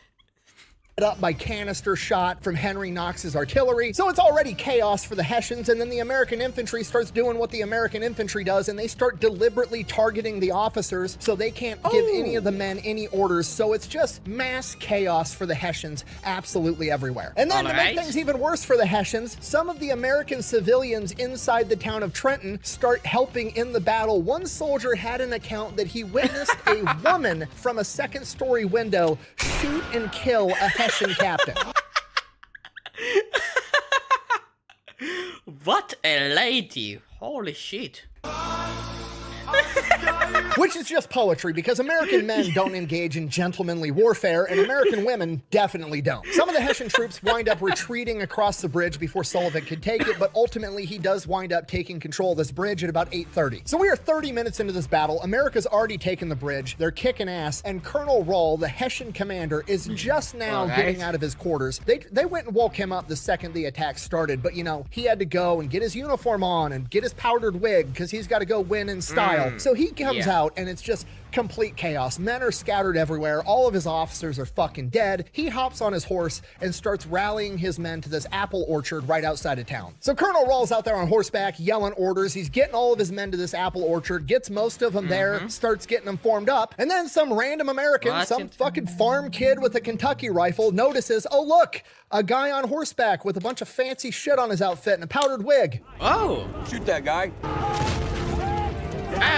So now Colonel Rahl, fatally wounded, basically orders his men to carry him back to his quarters and tells the rest of his officers, like, good luck, fucking figure it out. And by the time that unfolds, Sullivan already has cannons on the other side of the Assunpink River.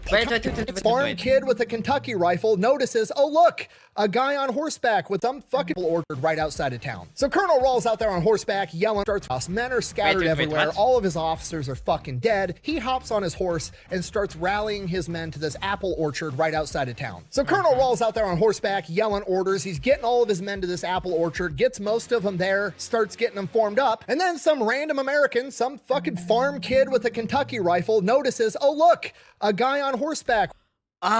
Okay. Because of the footage, I was thinking for a second that this was a friendly fire accident. But in reality, it was like a British from that, yeah. Now it makes more sense. Why weren't they in red coats? Because the British of that time, they were all red coats. Why those were in blue? Like, I don't get that. With a bunch of fancy shit on his outfit and a powdered wig. Shoot that guy. Shoot him.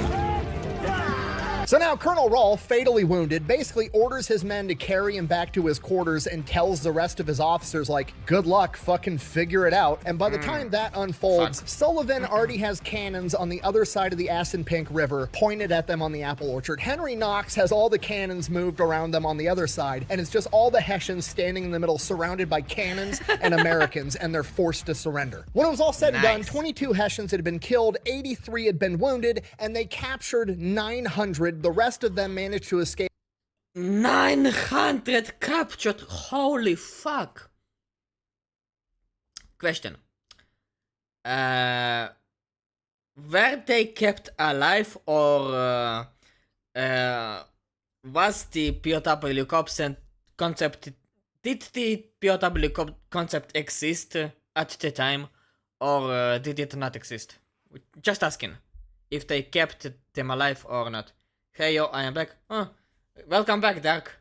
Across the bridge before Sullivan took it over. And the Americans, the untrained, undisciplined, inferior fighting force, managed to suffer, let me check my notes, fucking 0 casualties. That is an absolute victory. If you're not picking up what I'm putting down, the Hessians' MVP player was the frozen Delaware River. It's the only thing that took out any Americans in this entire operation. And to most people, that's it. That's the story of the famous painting of Washington standing up on a boat crossing the frozen Delaware River on Christmas to kill his enemies. There's literally an entire, like, 90-minute movie about this entire battle. It's like my... Did you see that Horizon is getting a new MMO? You mean Horizon, the boring fucking ass franchise? Do I care about that? And also, an MMO based, a Horizon franchise based MMO, it will be a flop on day 0. My favorite Christmas movie ever. It's called... This shit will be dead. This will be dead on arrival. I'm just saying you, honestly. As a person who played Horizon Zero Dawn and kinda understand what Forbidden West looks like, this shit will be dead on arrival day 1. Called the It will be dead on arrival just like Concord was. Crossing, and this is where they end the story, but in reality, this is where the story begins. Huh?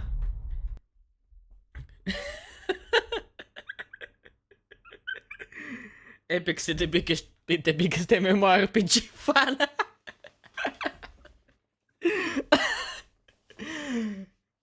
Don't put on badges that do not belong to me, Julian. Do not put badges that are incorrect. It is forced valor. Forced fucking valor. I did not earn that badges. By the way, the us on pink. I can see the joke now. So while most people end the story there and they're like, oh, America had their first victory at Trenton, hooray, the revolution. Yeah, he only likes playing as John Genshin.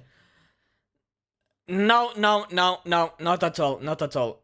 I will be honest with you. I actually think, is it worth for me to keep playing Genshin or not? Because I will be honest with you, I am at this point forcing myself to play Genshin Impact.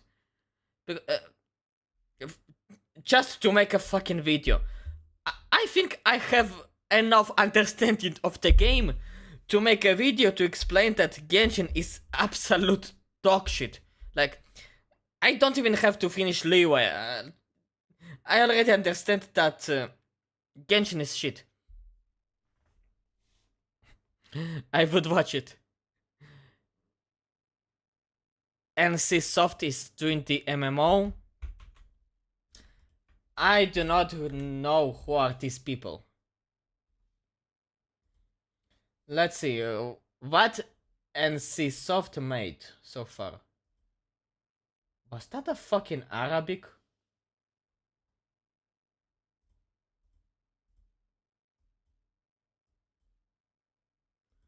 Hold up.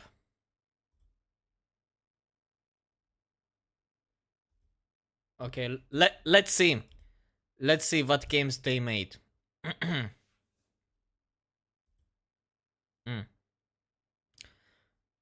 Okay, Aeon 2, Blade and Soul Heroes. Let's start. Okay. I see what happens here.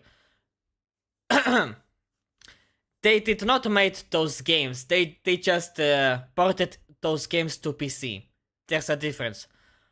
Also, from what I saw, the PC ports. Wait. No, I have no idea how good or bad the PC ports to Spider-Man. Yeah, if it's good or not, I have no idea. I heard that the Forbidden West PC port was pretty fine, pretty great. Tron Liberty, Lineage, Blade and Soul.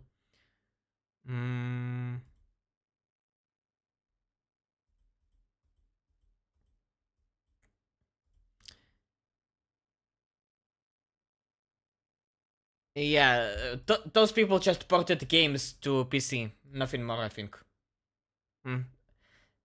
Like, see if I care, like, I do not like the Horizon franchise in general. You cannot make a good MMORPG based on a shitty franchise. Like, you cannot do it. Just do a brand new MMO, brand new franchise. It will be infinite times better than that. It's like, I remember Sony wanted to make a MMO based on God of War. Do you realize how terrible of an idea that would be? An MMORPG based on God of War, or I don't know, Days Gone, The Last of Us. Like, those were real projects, and thank God those projects were cancelled. It made Blade and Soul and Ion 2. I don't know what those franchises are. I don't know what those franchises are, and I don't care right now. The topic of right now, it's Horizon. And you cannot make a good MMORPG based on a shitty franchise. Again. You would watch it, Julian? Like, I think I will do just a short form video about, like, how horrible Genshin is in comparison to WoW and why I cannot play it anymore. Like, I think I will do this kind of video. I think I will not make a full-length format video about Genshin. It's like, this is impossible. Because first I will need to complete the entire story, like, story quest of Genshin in order to make a proper Genshin video. Tron and Liberty was the only actual flop they had. Guess what? This Horizon MMO will be their second flop. Just saying you. The rest were all pretty good. Whatever. Saved. No, that's not how reality works, okay? A bunch of Hessians escaped across the bridge and they're gonna go tell the British and... But what will you play? Let's look into my library. Okay, a shit ton of Assassin's Creed games I actually interested in play. It's a free game. Whatever. It's a Horizon game. Try it and see. Cyberpunk. No, not Cyberpunk. Let's see. The entire Assassin's Creed franchise. The entire Batman Arkham trilogy. Okay, what else? Expedition. I can do a new game plus, why not? Brutal Legend. DMC. Doom Eternal. I actually wanted to play this game for a while. Fucking Skyrim. Okay, what else? Flat Out Ultimate Carnage, basically a Flat Out 2 remastered. Hi-Fi Rush, Halo Reach and Halo 4. I will have to get into that one day. Fucking one of those Need for Speeds like Payback or Heat or maybe even 2015, why not? Monster Hunter Rise, No Man's Sky, Nier Automata, why not make another like... I will be happy to complete this game for a second time. Payday 2, I heard that they had a new update that fixed literally everything. Don't forget Genshin. No, Genshin can get fucked. Risk of Rain 2 and Returns. Persona 3 Reload and 5 Royal. What else? Frontiers, Sonic X Shadows, Sonado Generations, Stellar Blade, Ultra Kill, Watch Dogs 2, Witcher 3. Oh wait, Witcher 3 has a sex scene, so no. Like, I have a fucking list, okay? There are options. Oh, and also I recently picked this Code Vein. So, and also Ace Combat 7. Also, YouTube is delaying my comments. I know, Dark. I know that. Now, okay, let's finally finish this video. Holy shit. Holy shit. This entire time we are getting sidetracked. Wallace and General Howe aren't going to be able to go home and get laid. They're going to be super pissed off. They're going to come back with a ton of men and crush George Washington. So while everybody else is celebrating because America just got their first victory, George Washington is like, do a gacha. No. I want to stay away from gachas for now. Like, aside from WoW, I don't want to touch a gacha game. It takes way too much time. We can do a Code Vein co-op if you want. Yeah, why not? Like, Code Vein, it's not a gacha at all, so... yeah. We can do that.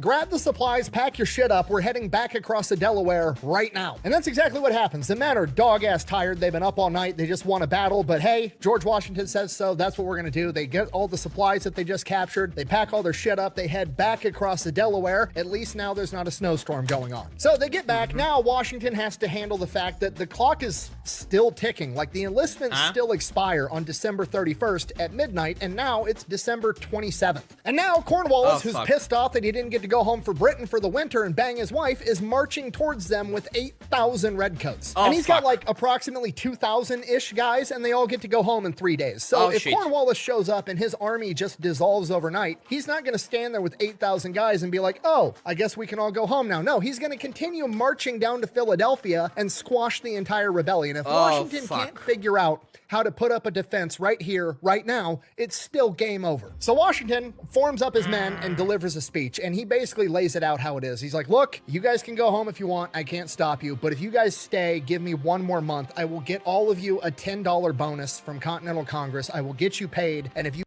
$10 back in 1775. Holy shit. That is a fuck ton of money. A fuck ton. Give me 1 more month, we can fight and keep this rebellion alive. Otherwise, we're never going to have another shot like this. They're going to absolutely crush us if you guys... I have Code Vein as well. Yeah, I think I saw that you have the game too. Quit right now. So they stay. They're freezing, they're starving, they're beat up, they're exhausted. We can do Code Vein co-op. Yeah, why not? You will teach me how to play this game. But they stay. And as news spreads that America just actually beat the invincible British military at Trenton, he starts getting some more reinforcements. Some more militias join under Washington. He gets some new recruits, and his troops go from 2,000 to approximately 4,000 men. It is now 4,000 untrained American colonials versus 8,000 redcoats under Cornwallis. The odds are getting better, but they're not looking that great. This is looking like America's gonna get its ass kicked again. This is quite literally, yet again, victory. Also what's that? Or death. They got to figure out how to stop Cornwallis. And yet again, George Washington's back is up against the wall. He cannot decide whether or not he wants to take this. Get Teapot Galactic. I think I have that game. Let me see.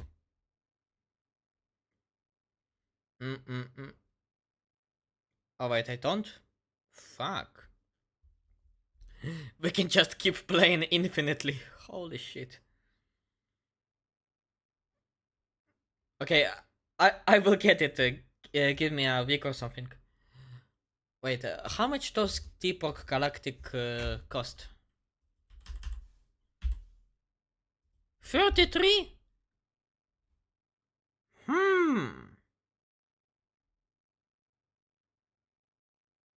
Huh. Okay. I will make that happen later. This fight. He has to take this fight. The only thing he can decide is when. My star detective system has run into an error that requires my observation. Enjoy the stream. See ya. See ya, Julian. See ya, Shori. Hopefully you will get back later, once the error is fixed. Or are you going to go into sleep mode?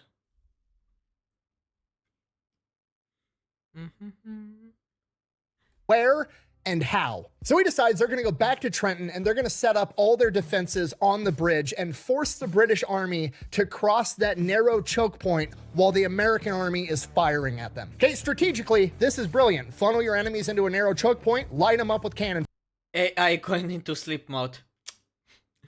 Very well. Has a nice nap, Shori. Fire. Okay, that's fantastic. Metaphorically, also brilliant, because if you're going to make your last stand, fight, and die, there's no better place to do it than the ass in pink. Am I right? I tried so hard not to make that joke. I'm sorry.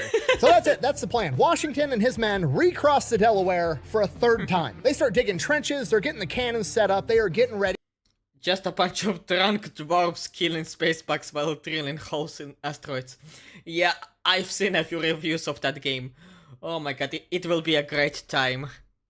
To make their last stand, and George Washington goes over to John Sullivan and is like, John, I need you to take your best guys, I need you to go up the road where Cornwallis is coming from, and I need you to just harass the shit out of him and slow him down as long as possible. Okay, on one hand, like, why does that matter? Why are we trying to slow him down? We're making our last stand, like, we might as well do it during the daylight. I don't want to fight at night. But also, this is John Sullivan, the guy that just takes orders and accomplishes a fucking mission. So he takes his men and he goes and he does just that. So Cornwallis is trying to march 8,000 redcoats down the road, and John Sullivan and his guys are just in the tree line taking pop shots at him the entire time. They launch an ambush, they dip, the British have to like turn, file ranks, go out into the field, they fire back into the trees, turns into a whole 45-minute thing every time, and by the time they return fire, John Sullivan and his guys are already gone. They harass and delay him forever. Nobody really knows why we're trying to delay him, but you know, fuck it, George Washington said so, and he probably has a plan, so that's what we're doing.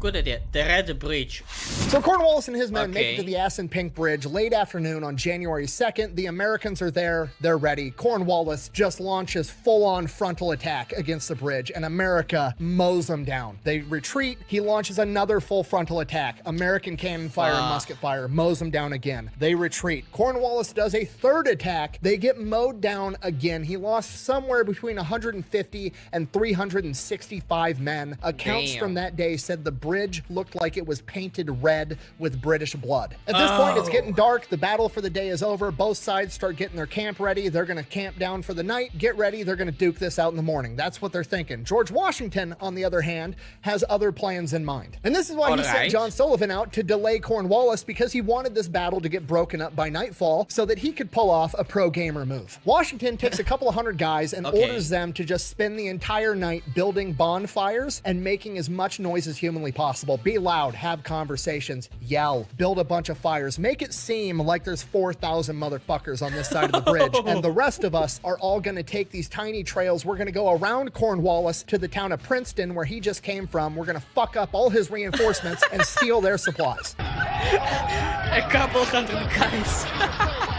Okay, that's the American plan. Cut back over to the other side of the bridge. Cornwallis is having a meeting with all of his officers, and they're trying to figure out what to do because they still might want to attack at night. And Cornwallis and pretty much all the other officers are on the same page of like, no, we're gonna attack in the morning. He's not gonna go nowhere. He's trapped. He can't go anywhere. We'll So I picked dark. attack him in the morning. But there's one guy in that meeting, Sir Erskine. He's an officer. I quit Dota for good. Thank fucking God. Like, I will not go back at all anymore. Thank God. Thank Jesus you will not go back to that shithole. welcome to the beginning of the humanity restoration procedure. Officer, and he's like, no, we need to attack Washington right now. Have you guys not been paying attention? This is Washington's entire MO. He's done this like 15 fucking times, okay? We had him cornered at Rhode Island and we're like, we're gonna Long crush him in the Island. morning, and then somehow he evacuated 9,000 men overnight and disappeared like a fart in the wind, okay? Then he did the same thing at Fort Lee, and then he attacked Trenton out of nowhere. He's a slippery motherfucker. We need to go get him right now. I have a gun in my room. You give me 5 seconds, I'll get it. Boom! I'll blow their brains out. Scott, you just don't get it, do you? But then I am also pioneering a support group for retired Dota players in my country. Oh my god. It will be a big move. It will be a big fucking move, Dark. You... Oh my god. Oh my god. Imagine the business idea. Oh my god. An egg...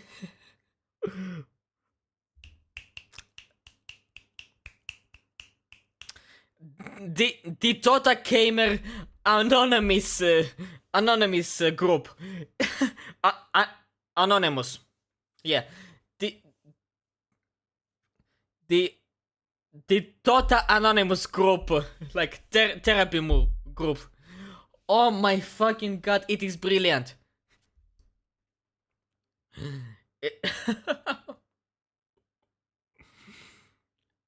Just imagine, like,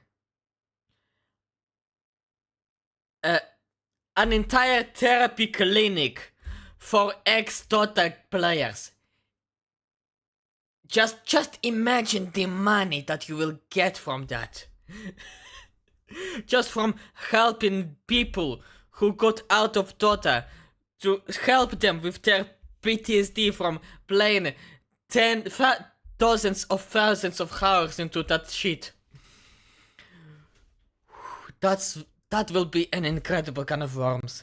And Sir Erskine kind of looks like an asshole because when they look across the river, there's just more and more fireplaces popping up all over the place, and that's when Cornwallis says, we'll go over and bag him in the morning. Washington and his men start marching 12 miles around them to head up to Princeton. Yes, like the college. This is where the college is. They're going to attack Princeton University. They march all night long. When the sun's coming up, they're approaching Princeton. Cut back over to the British. Cornwallis and his boys wake up. They go over there, and it's just a bunch of dead fire pits everywhere. There's not an American in sight.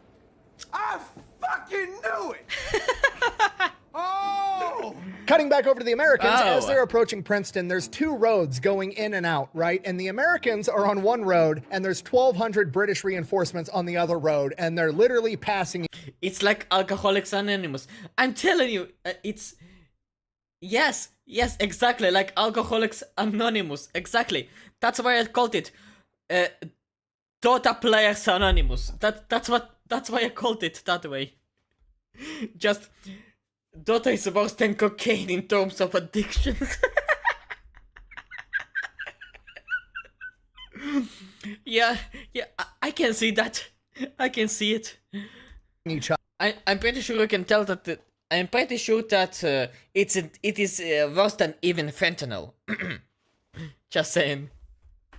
As America's entering Princeton, and they just kind of turn and look, and the fight breaks out right there. From here, it just turns into a giant shit show, right? They were marching on a road. They're not in battle formations. You've got John Sullivan and his men, and then Cadwallader and his men leading the way up front, and then George Washington's behind him. So John Sullivan and Cadwallader's men are the ones that engage first, and after a little while, the British start getting the better of Cadwallader's men, and they're breaking apart the two formations that John Sullivan and Cadwallader had set up, and they're about to split them in two, break the line, and crush the American forces. At this point, George Washington, leading from the front, rides in on his horse into the break in the American line and starts waving his men into battle to charge. And right as he gets out in the open and everybody sees, holy shit, that's George Washington, the British open up with a volley and just... Apex Dota players are actually one of the smartest people in the world.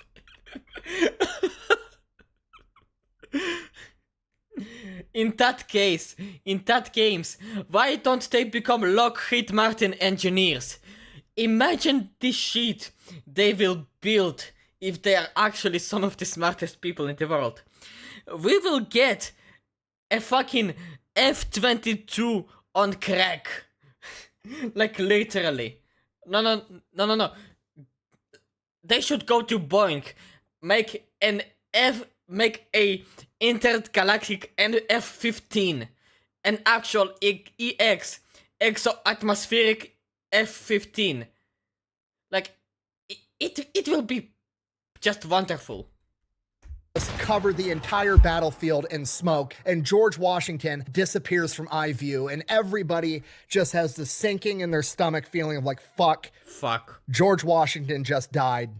That's it. But as the smoke dissipates, George Washington comes back into eye view, still on his horse, still waving his men into battle, and they follow and proceed to crush the British line. How could you miss? He was 3 feet in front of you. With the British line fractured, some of the Redcoats turn, take off towards Trenton so they can reconvene with Cornwallis, and the rest of them are forced to retreat into Princeton University and take up occupation inside of some of the school buildings, and they barricade themselves inside. So the Americans roll in the cannons and just start Gabe and monopolized our desire to achieve power and dominance and trapped us in a constant self-improvement loop that encourages us needlessly.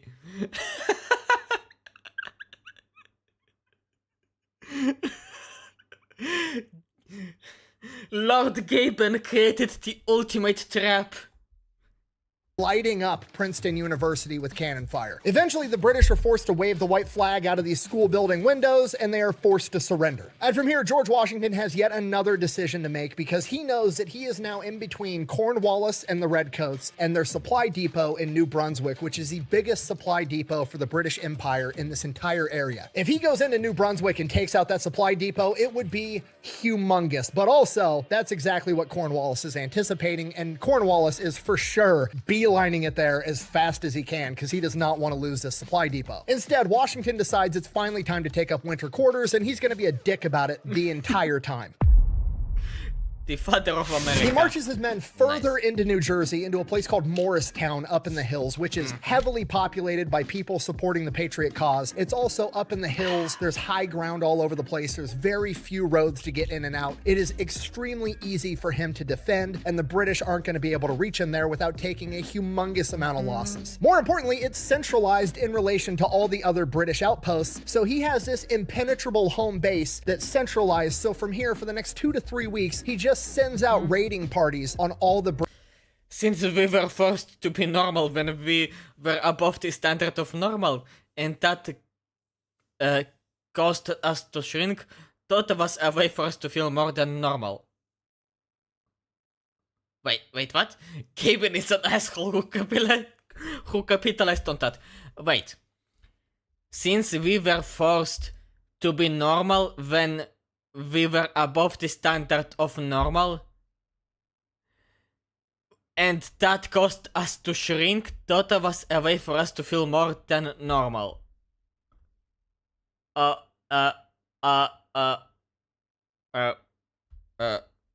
Wait.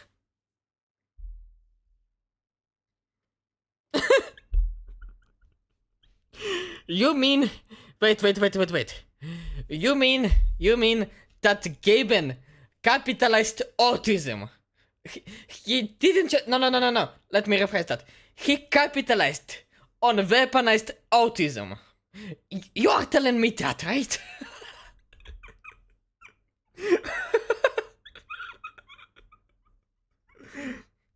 It is said that we became slaves in our pursuit to become free.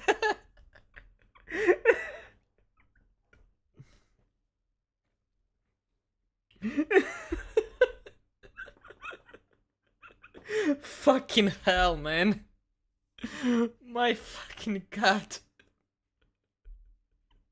British outposts and is relentlessly harassing them. I understood it, and some people have understood it, but most people don't. Oh, I feel so sorry for those most people. Fuck it. I feel sorry for everyone who went through that, but we need to come out and say it to those who still stuck in that loop.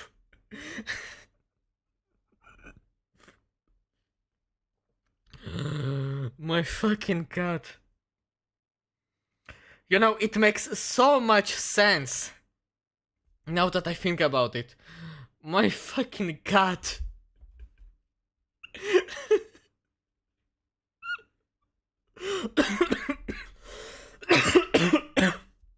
Until they finally say fuck this and the British pull out of New Jersey altogether for the winter. And when this news spread, thousands upon thousands of young men went and enlisted in the Continental Army. They got a ton of support from civilians. They got more food, more supplies, more everything. The entire revolution was a dying fire down to its last little red ember, and in its last moments, George Washington walked up with a fucking gallon of gasoline and poured it on top and turned it into a massive bonfire. The Battle of Trenton, Assunpink Creek, and Princeton all happened in the span of 10 days, and in that 10 days, George Washington proved to the entire world that the British military was not only not invincible, but that they could be beat. It is probably the only reason that you're not drinking tea from a kettle right now, and it is probably the most important 10 days in American history. So yeah, that is the full and real story of the famous painting of Washington crossing the Delaware on Christmas. He didn't just cross it once, he crossed it 3 times, he handed out 3 separate ass whoopings, saved the American Revolution,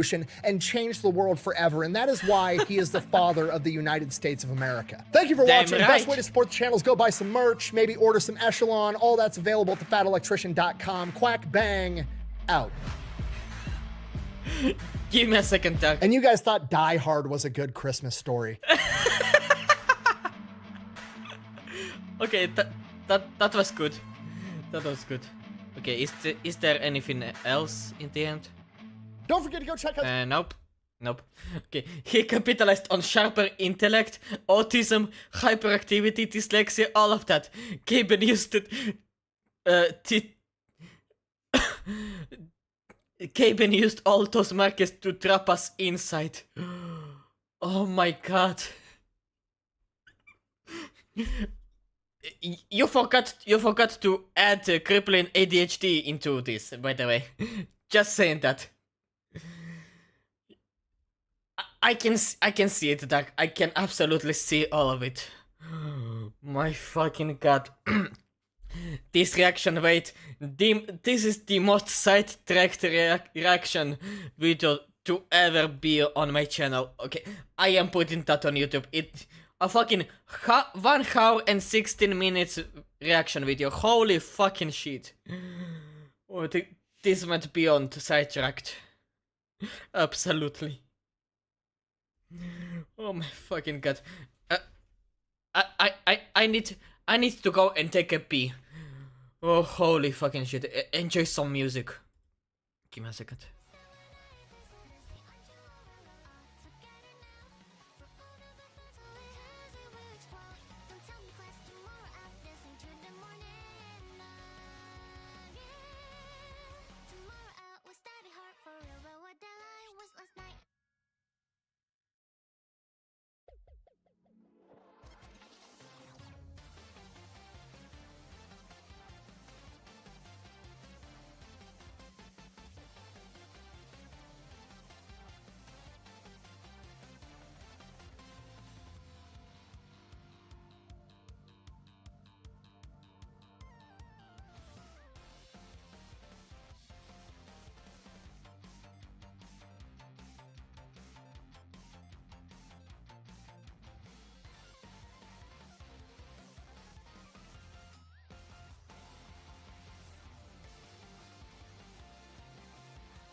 Holy fucking shit, Dark. You. Oh my god. You yapped a lot right now. And I just got back. Let me read it. It is not funny, Apex. We were laughing, but it's actually sad. We could have literally changed the course of history if we were given the proper guidance. But that asshole trapped us in a Groundhog Day and called it self-improvement.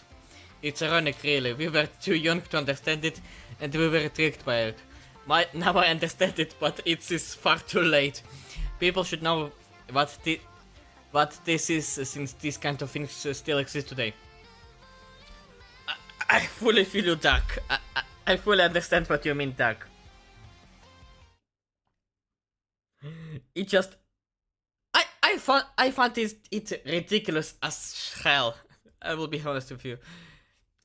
And that... Oh my god. It took over the reaction. Just absolutely.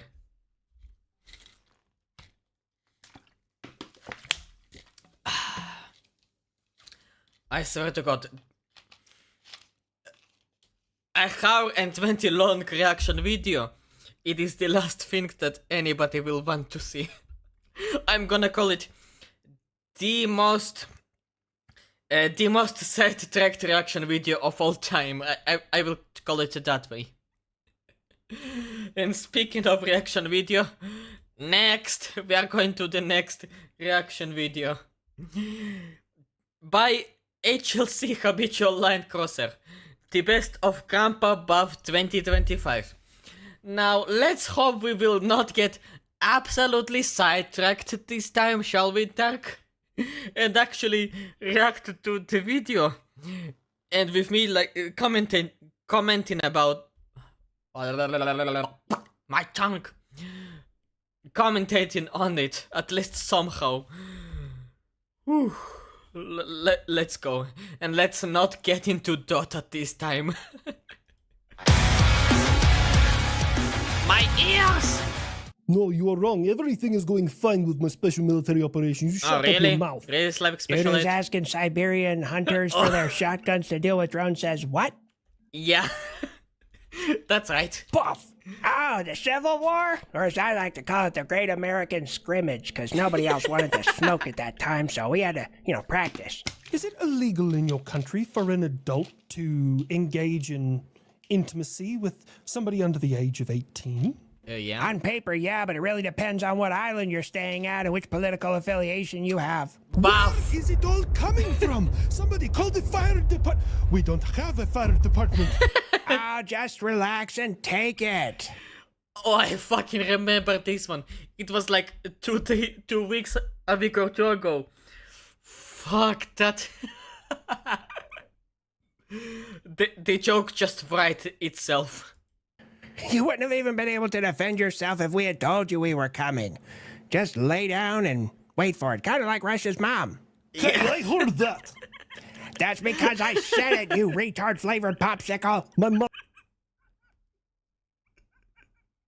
Retard-flavored popsicle.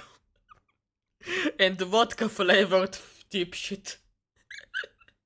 It's great. My mother is a great woman, and she's very nice and polite. You stop saying those things about her. Well, that's one thing we agree on there, Russia. Is your mother is a wonderfully nice lady. But I will tell you, knock on the door before you enter. Sorry for ruining your mood, Apex. You did not really ruin my mood. You were yapping so much.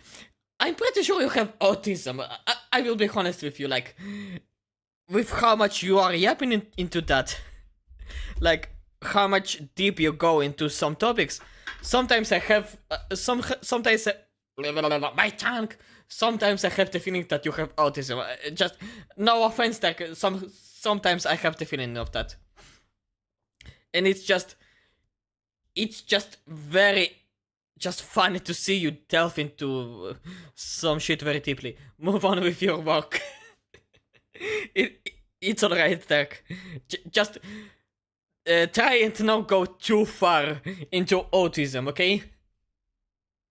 Especially if it sounds like I'm fist fighting a lasagna in there. Oh. What part of inhabited by an uncontacted tribe don't you get, Buff? Oh, I I don't remember know, the this part one. where I can uninhabit any piece of land I fucking want to. Okay, I remember this one. I will be saying about nearly most of that.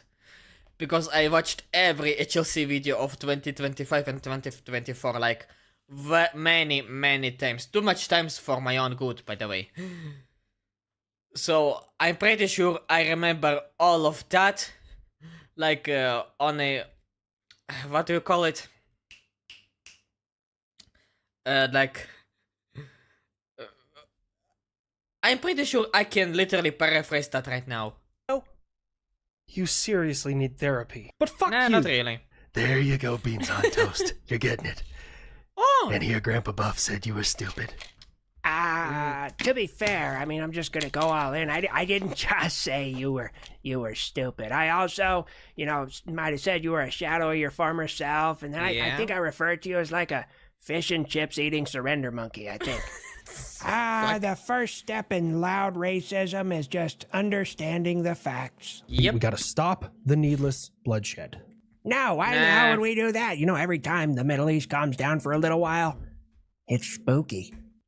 To be honest, as a person who lives in the Middle East, Buff is absolutely right. Because for us Sand people, chaos is just the natural inhabitants.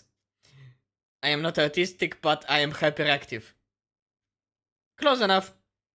Close enough. Very close enough. Where was my tongue? Where was I? Chaos. It's like our default state in the Middle East. It's our default status. When there is no chaos, this is scary, because if there is something stable, that means somebody somewhere prepares to cause absolute diabolical chaos. Like, it is always goes like that. So yeah, Buff is absolutely right. When it's quiet, it is when you should feel fear. I'm thinking 10 things in one after another at an unimaginable speed.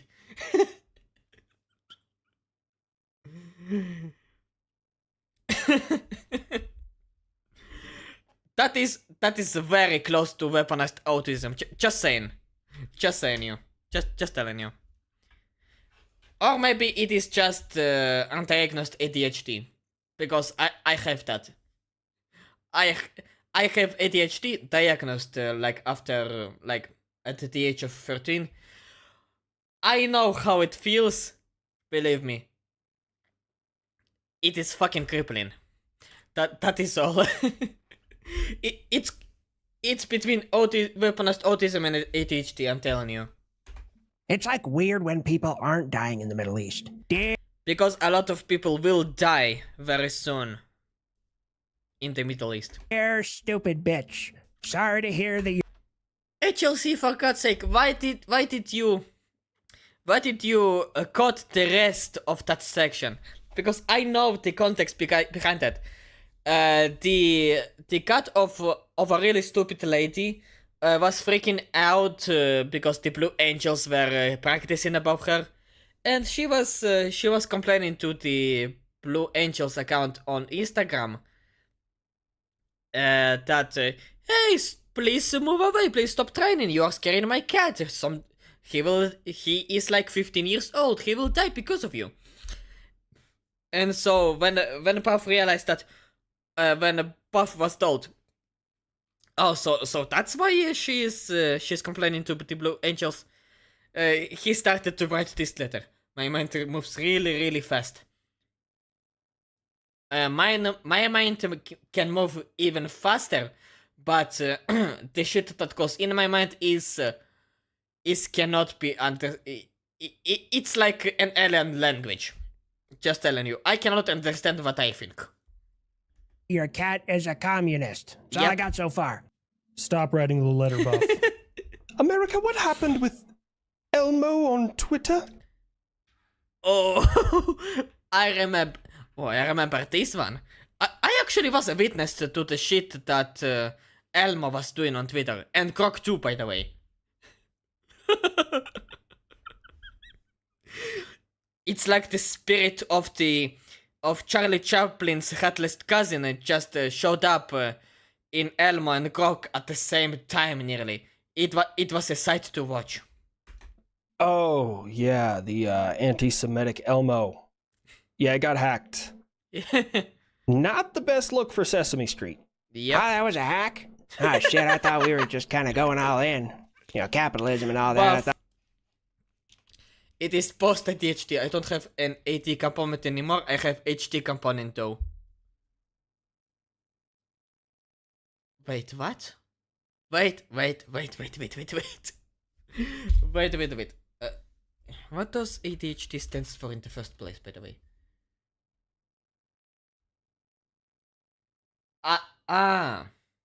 Attention deficit hyperactivity disorder. Yeah, I still have the full package. Like, yeah, I still have the full package to this day.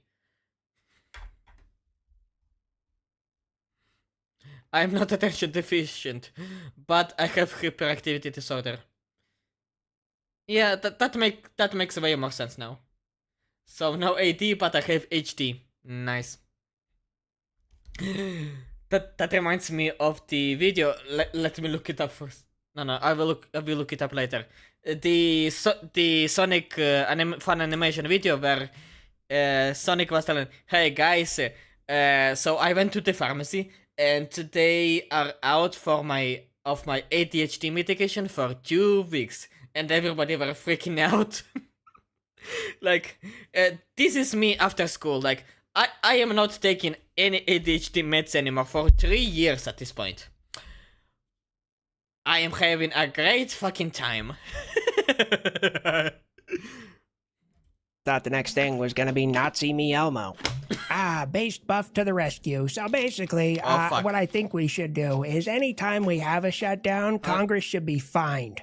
Oh yeah, like each of them $10,000 a day until they unfuck this situation. I remember this is from the Buff for Congress video. I remember this one. By the way, yeah, Buff for Congress. Buff and Brandon Herrera into Congress immediately, right now. No need for a vote because everybody will be voting for them. And it doesn't just get rolled over. You can't put it in the budget. They got to pay for that shit out of their personal fucking paychecks, which, by the way, should be withheld while the shutdown is happening. So now it's coming out of all their fucking lobbyists, and it's coming out of all their stock trades and shit like that. Look, if stock trading wasn't a problem in Congress, you wouldn't have web pages that are dedicated to following congressional fucking stock trades, okay? I'm just saying. And then... Sure. While it's happening, no Americans pay any taxes. No gas tax, no income tax, no fucking nothing. Yes. And it doesn't get rolled over for like later, you gotta catch up on your taxes. No, the government shut the fuck down. You don't get any goddamn money. And I think that every American could get behind that. I know, right? And then step 2, the blacks and the Jews. Are you suddenly coming to the realization that the cartel, if they decide they want a piece, are painfully outgunned? And I mean, over the last 20 years, we've gotten really good at targeting brown people. Just instead of speaking Arabic, Pashto, or Farsi, they speak Spanish. I live by a certain philosophy, right? There's this great philosopher from the late 20th century who said, bitches ain't shit. Oh, okay. Americans shouldn't be getting killed. Now, the different colored ones, like the geometry and the squiggle people, those are perfectly fair game. Buff, wait, the geometry people... Wait. Now, the different colored ones, like the geometry and the squiggle people, those are perfectly fair game. Wait. Who are the geometry people? Because, like, wait, now, the different colored ones, like the geometry and the squiggle people, those... Okay, the squiggle people, I'm pretty sure Buff is referring to the Chinese, but who are the geometry people? Or is the geometry people is the Chinese and the squiggle is the Muslim, so... God, I am confused. Those are perfectly fair game. It's weird. I don't have that problem. Oh, shit. Did Paula just refer to Middle Eastern people as a problem? Fuck, I'm about to put a Polish flag on my tail and head that way. I have a pressure washer and a can-do attitude. I am gonna have a clean balloon knot. Let you hope. that you never have to find out exactly which of us is on top. Why? Do you consider yourself a power bottom? Oh god, a power bottom. West Taiwan being a power bottom. Fucking great idea. What? Oh, he was making a threat. Yeah. Sorry. Oh, wow.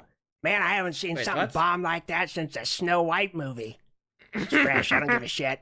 Right now, we're experiencing the largest ever coral bleaching event in world history. Wait, what? Do you believe it yet? I think I remember Oh, this man, one. so that's what kids are calling it nowadays? Oh, God. Sometimes you just need to learn that it's called a brown eye for a reason. How many times have you crossed? About as many times as you've surrendered. Duncan on the French. It's our... Which was like 2, I think. William should become king and Nigel Farage should become prime minister. Wait.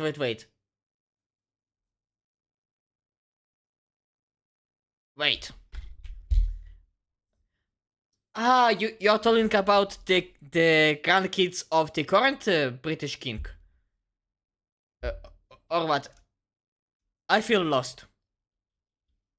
I feel so lost right now. But putting anybody other than Queer Starmer and a Muslim, I am all for it. I am fully into it. Not Queer Starmer, not a Muslim, and not an Indian, by the way. Like, a true breed would be a better candidate. I will be voting for him if I was British. Favorite pastime. Oh, hell yeah, Boeing's back in the game. Time to get some of that Peruvian Bam Bam or the fucking, I don't know, Colombian marching powder, fucking booger sugar. You know what? Geometry is Chinese, squiggle is Russians. You know what? I can get behind that. I fully approve. Talking about the good shit.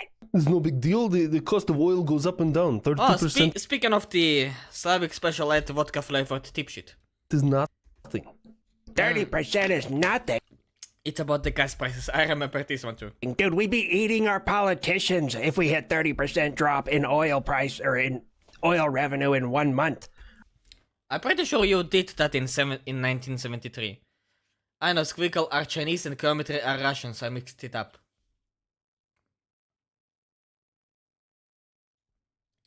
Wait, how are the Russians the Geometry people? Wait. Listen, as a son of 2 Russian people, Russians are not smart at all. Like, Russians are not geometry experts. They are fucking stupid. I will be honest with you. Like, it would make more sense to give the Chinese that nickname. Are you out of your damn mind? You know, hey, maybe we'll get a repeat, Cold War 2.0, and just, watch Russia collapse under the weight of their own failures. Yep. Yeah, it won't be too bad this time. As I dishonor the Raptor, for hello there. example, by taking an intercept, I must conduct self-interception to try and restore my family name. How would you make a self-interception? Like, you will launch a missile, and you will make the missile target to you? Interesting. Oh, damn. I sent the previous comment on Discord. Give me a second. They should execute Keir Starmer and Queer Starmer and Charles and appoint William and Nigel Farage. Wait, William is King Charles's son and grandson, right? Or whatever. Wait, who is Nigel Farage? Member of the parliament? A fucking geriatric patient, really? Like, sorry, but okay, if he is a competent politician, then okay, but I would rather somebody who is younger than the retirement age. Just saying. And who is William? You mean like Prince William or something?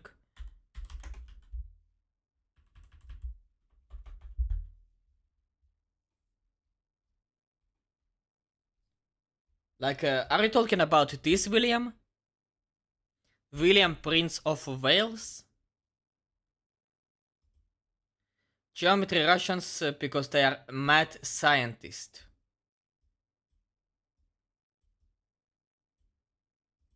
Wait, that does not make sense. Like, the Russians are crazy scientists, maybe, if you consider the communist ones who did not really were into morality, let's be honest, but how are they geometry people? Like, I'm sorry, but a scientist oh wait, they are interested into geometry, but not really that much. I don't know about that. Damn, ritualistic suicide's making a comeback. Didn't see that one coming. Wait, oh, alright. Damn, ritualistic suicide's making a comeback. Didn't see that one coming.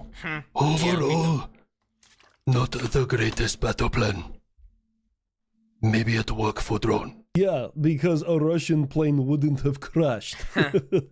You know, it's kind of hard to crash a plane when it doesn't fly in the first fucking place there, you salami smuggler.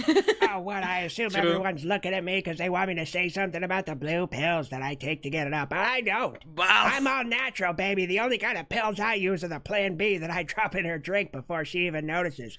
I can't even pull out of a fucking driveway. well. Buff, why?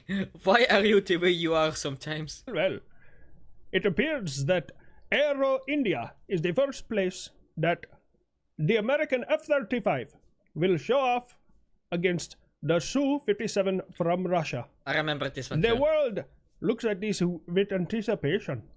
I'm not gonna make a tech support joke. I'm not gonna make a tech support joke. I'm not gonna make a tech support joke. Well, it's okay that you guys bought a flying computer. Fuck!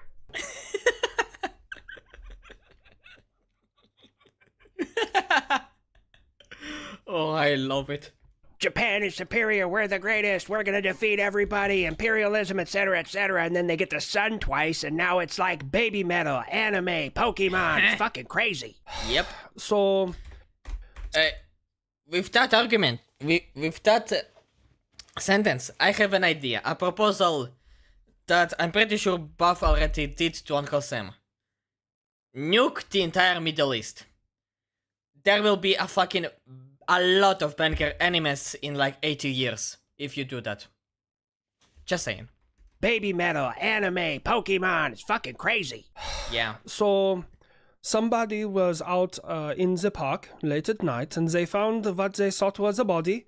And we called in the police and crime scene and cadaver dogs and all that. And after 5 hours, we had to call it off because it turned out to be un sex doll? Oh my god, who's the gross son of a bitch that figured out that's what it was for? God, if you weren't so fucking reliable, you'd be in the boneyard. And if you weren't so fucking overregulated, we'd be like colonizing other planets by now. Let engineers do drugs again, shit. All I'm saying is that these Houthis had better be able to pull their head out of their ass here real soon.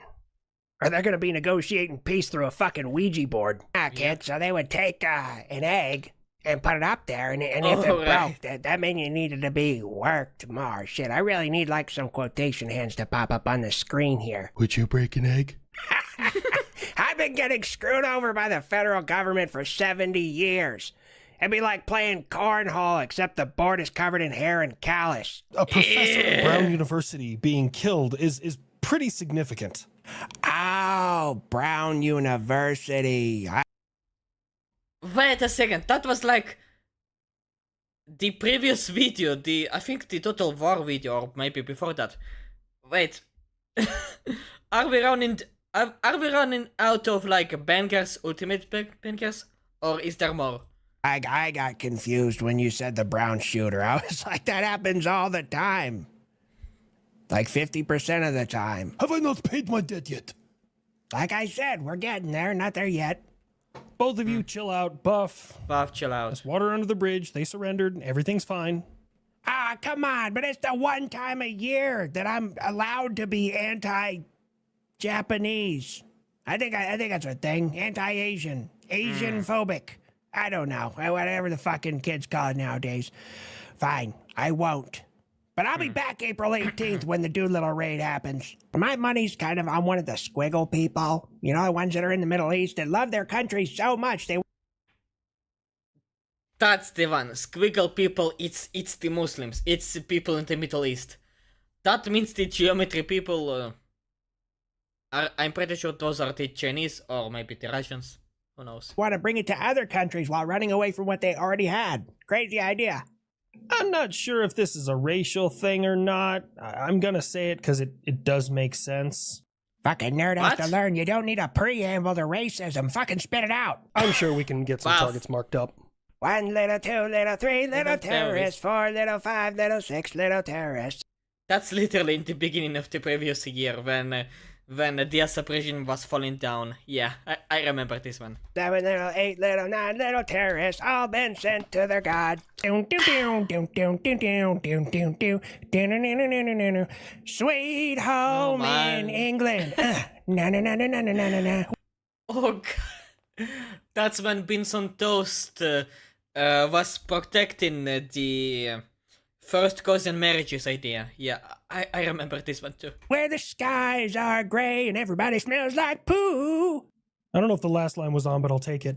So let me get this straight. The Navy fired something long, cylindrical, and you know, hard out of a boat.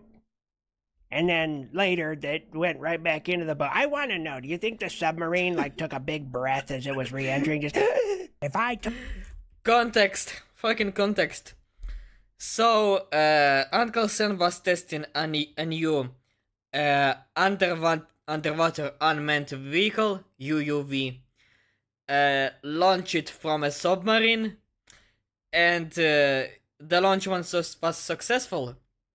And the UUV managed to get back into the submarine through the same, like, torpedo hole that it came out of. So, yeah. Yeah,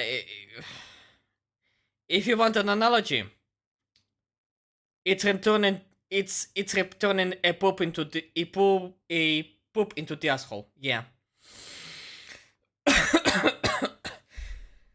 Yeah. That is the first and the worst analogy that came into my head. Fuck. I want to know, do you think the submarine, like, took a big breath as it was re-entering? Just, if I told you that orcs populate roughly 13% of Middle Earth, but they're responsible for 50% of the violent crime, wouldn't that be racist? I hate this conversation so much. I will say that if my jokes piss off somebody that bad, and God forbid something happens to me, you can absolutely use my death to attack a minority. Buff. Okay, this is... I don't know how to feel about it. It's from the post-Charlie Kirk video. No, that was the video about what happened with Charlie Kirk, but... I don't know, I don't feel like it's a good idea to include it into the highlight of the year. Just saying. Buff! What? I'm a weapon of war. I've killed more people than cancer. Not the Clintons, though. They're up by double digits on me. It's quite impressive, actually. And make it a finisher, seriously? Intercept me? Kid! I'll let you see Kid! Intercept me.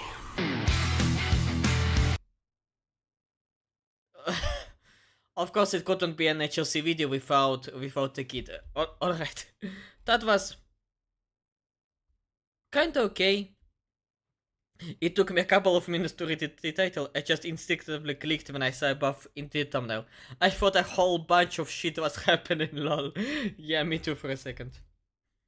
Like, honestly, I was thinking... I thought that he will make an entire Buff exclusive video, like separately, a new one. But no, just a highlight. But, yeah, it's alright. We love Buff and his out-of-pocket remarks.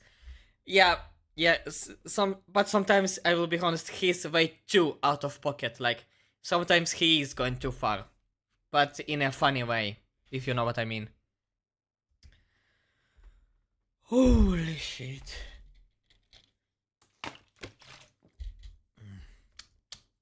Oh, Still enough water. Well, one video is done. To the fucking next one. A video by BioLife. I bought every creepy animal online.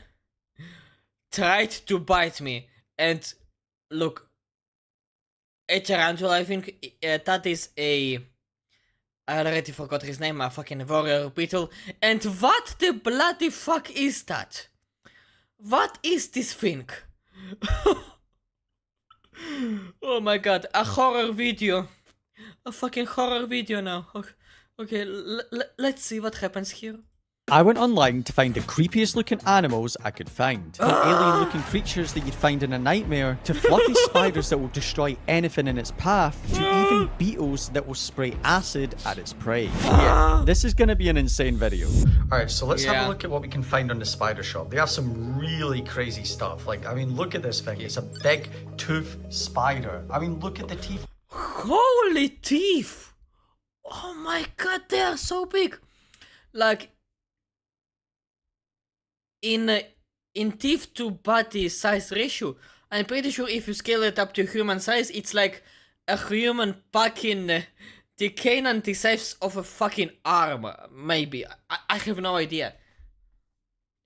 It's huge. On that thing. And after looking around, I picked out some pretty insane creepy animals. Just a few days later, I had a parcel full of devilish creepy crawlies arrive at my door. And with that being said, let's open the parcel and show you what I managed to find. There were 4 different types of tubs here. Oh and before my you God. think what's inside them are tiny, let's just say I'm extremely shocked at how they managed to get them inside of these tubs, considering some of them are really big. Let's get unboxing something fluffy first. Okay. Sounds cute, right? Well, yeah. In case of an insect, Fluffy is anything but cute. See that it isn't very cute. But first, we need to get an enclosure for it. And luckily, I had a spare desert enclosure I used to house some beetles before. I carefully took out the tissue that the fluffy creature was in. I then started to unwrap the paper to reveal what I thought at the time was a dead... Oh my god. I felt something on my back. Oh my god. I terrified myself right now. Spider. You can see I carefully tried to move him around and he's showing signs of he's alive, but he's being very, very slow. After a while of working with the spider, he finally started to stretch his legs and show signs of him being completely okay. I guess it was... Close the fucking enclosure. Close the enclosure. Maybe the travel that stressed him out, or maybe he was just napping? I'm not sure, but either way, you can see he's pretty lively now. So this is a fluffy camel spider, a non-venomous arachnid that can have an extremely painful bite due to its strong jaws, which you can see I'm showing you here by making him do the threat pose. You do not want to get bit by this. Not only that, but they're very fast hunters that have very big appetite. So, knowing that, let's give this fluffy devilish spider a cricket to see how it takes it down. I started to lure a cricket in, but as you can see, he isn't really sure or interested in it, which means I don't think he's that hungry. But it wasn't until I placed the cricket right in front of his face that he started to attack it, but not in a hunger response, in a self-defense to get out of my face response. You can see his powerful jaws cutting through the cricket, almost cutting the cricket in half. This was pretty insane to see and extremely creepy looking. Yeah.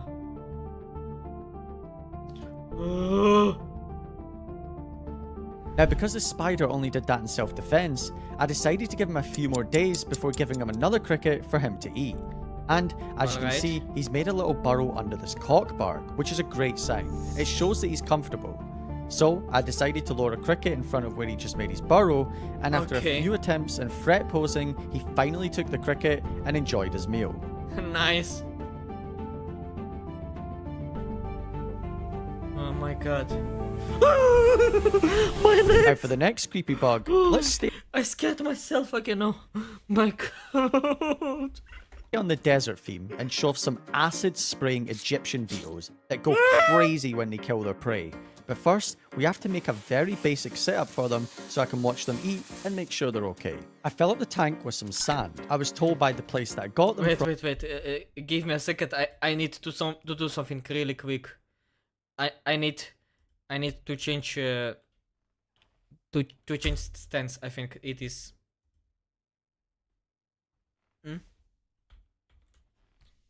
Give me a minute. I need to activate an expression, right? Where is that? You know what? Scratch that. Scratch that. I will not be doing that right now. From that this is what they were kept on, so I wanted to keep them on the same thing so it makes them more comfortable. I also put in some driftwood. This will give the bugs something to climb on and to hunt around. And it will also let them dig into the sand under the wood to create a hide. And once everything was done, I added the new beetles in. These are Egyptian predatory beetles, which are very fast and very capable hunters from the Middle East. These beetles also have the ability to spray Of course it's from the fucking Middle East. That's right. Acid from their abdomen. I let them explore the new surroundings and then wanted to try them with a decent sized cricket. Wait. You put 2 of them? You idiot. To see how they hunt, as they're insanely interesting beetles to watch hunt and eat. And after lowering the cricket in, I put it near the entrance of the new hide and one of the beetles took interest.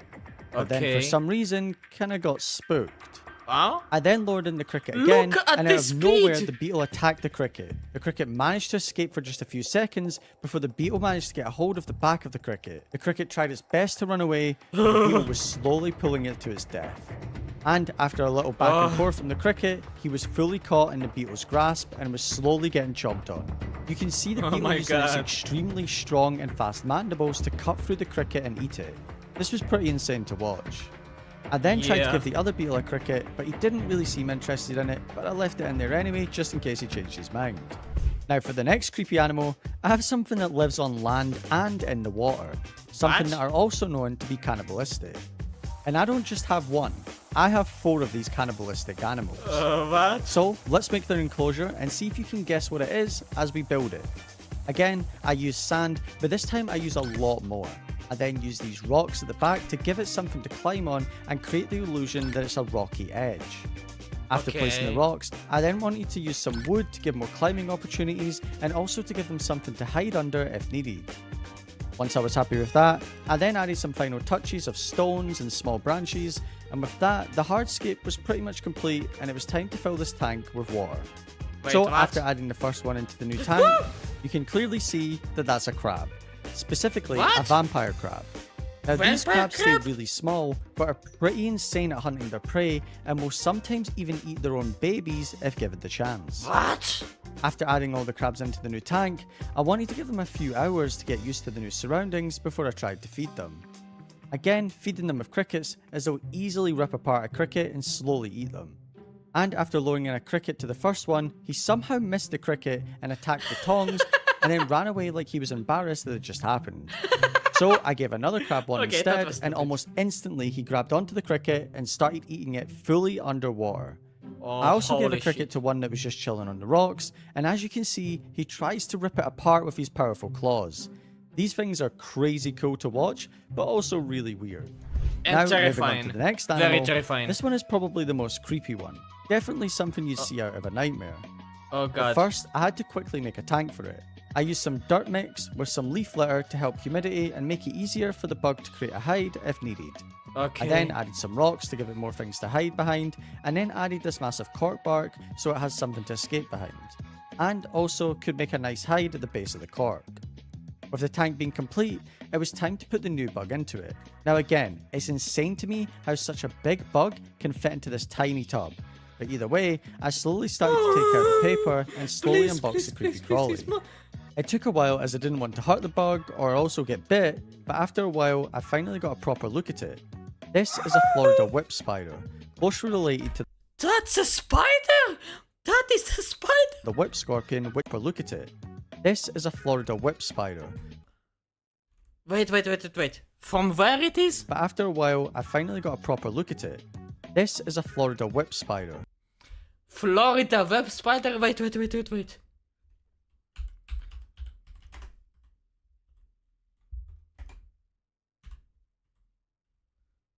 Florida web spider. Is it true?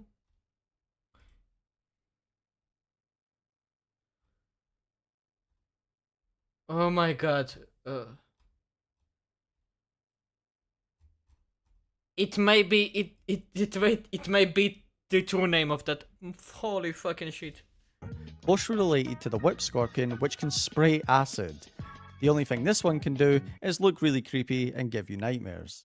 You can see on the front of the spider, he has these two massive antennas.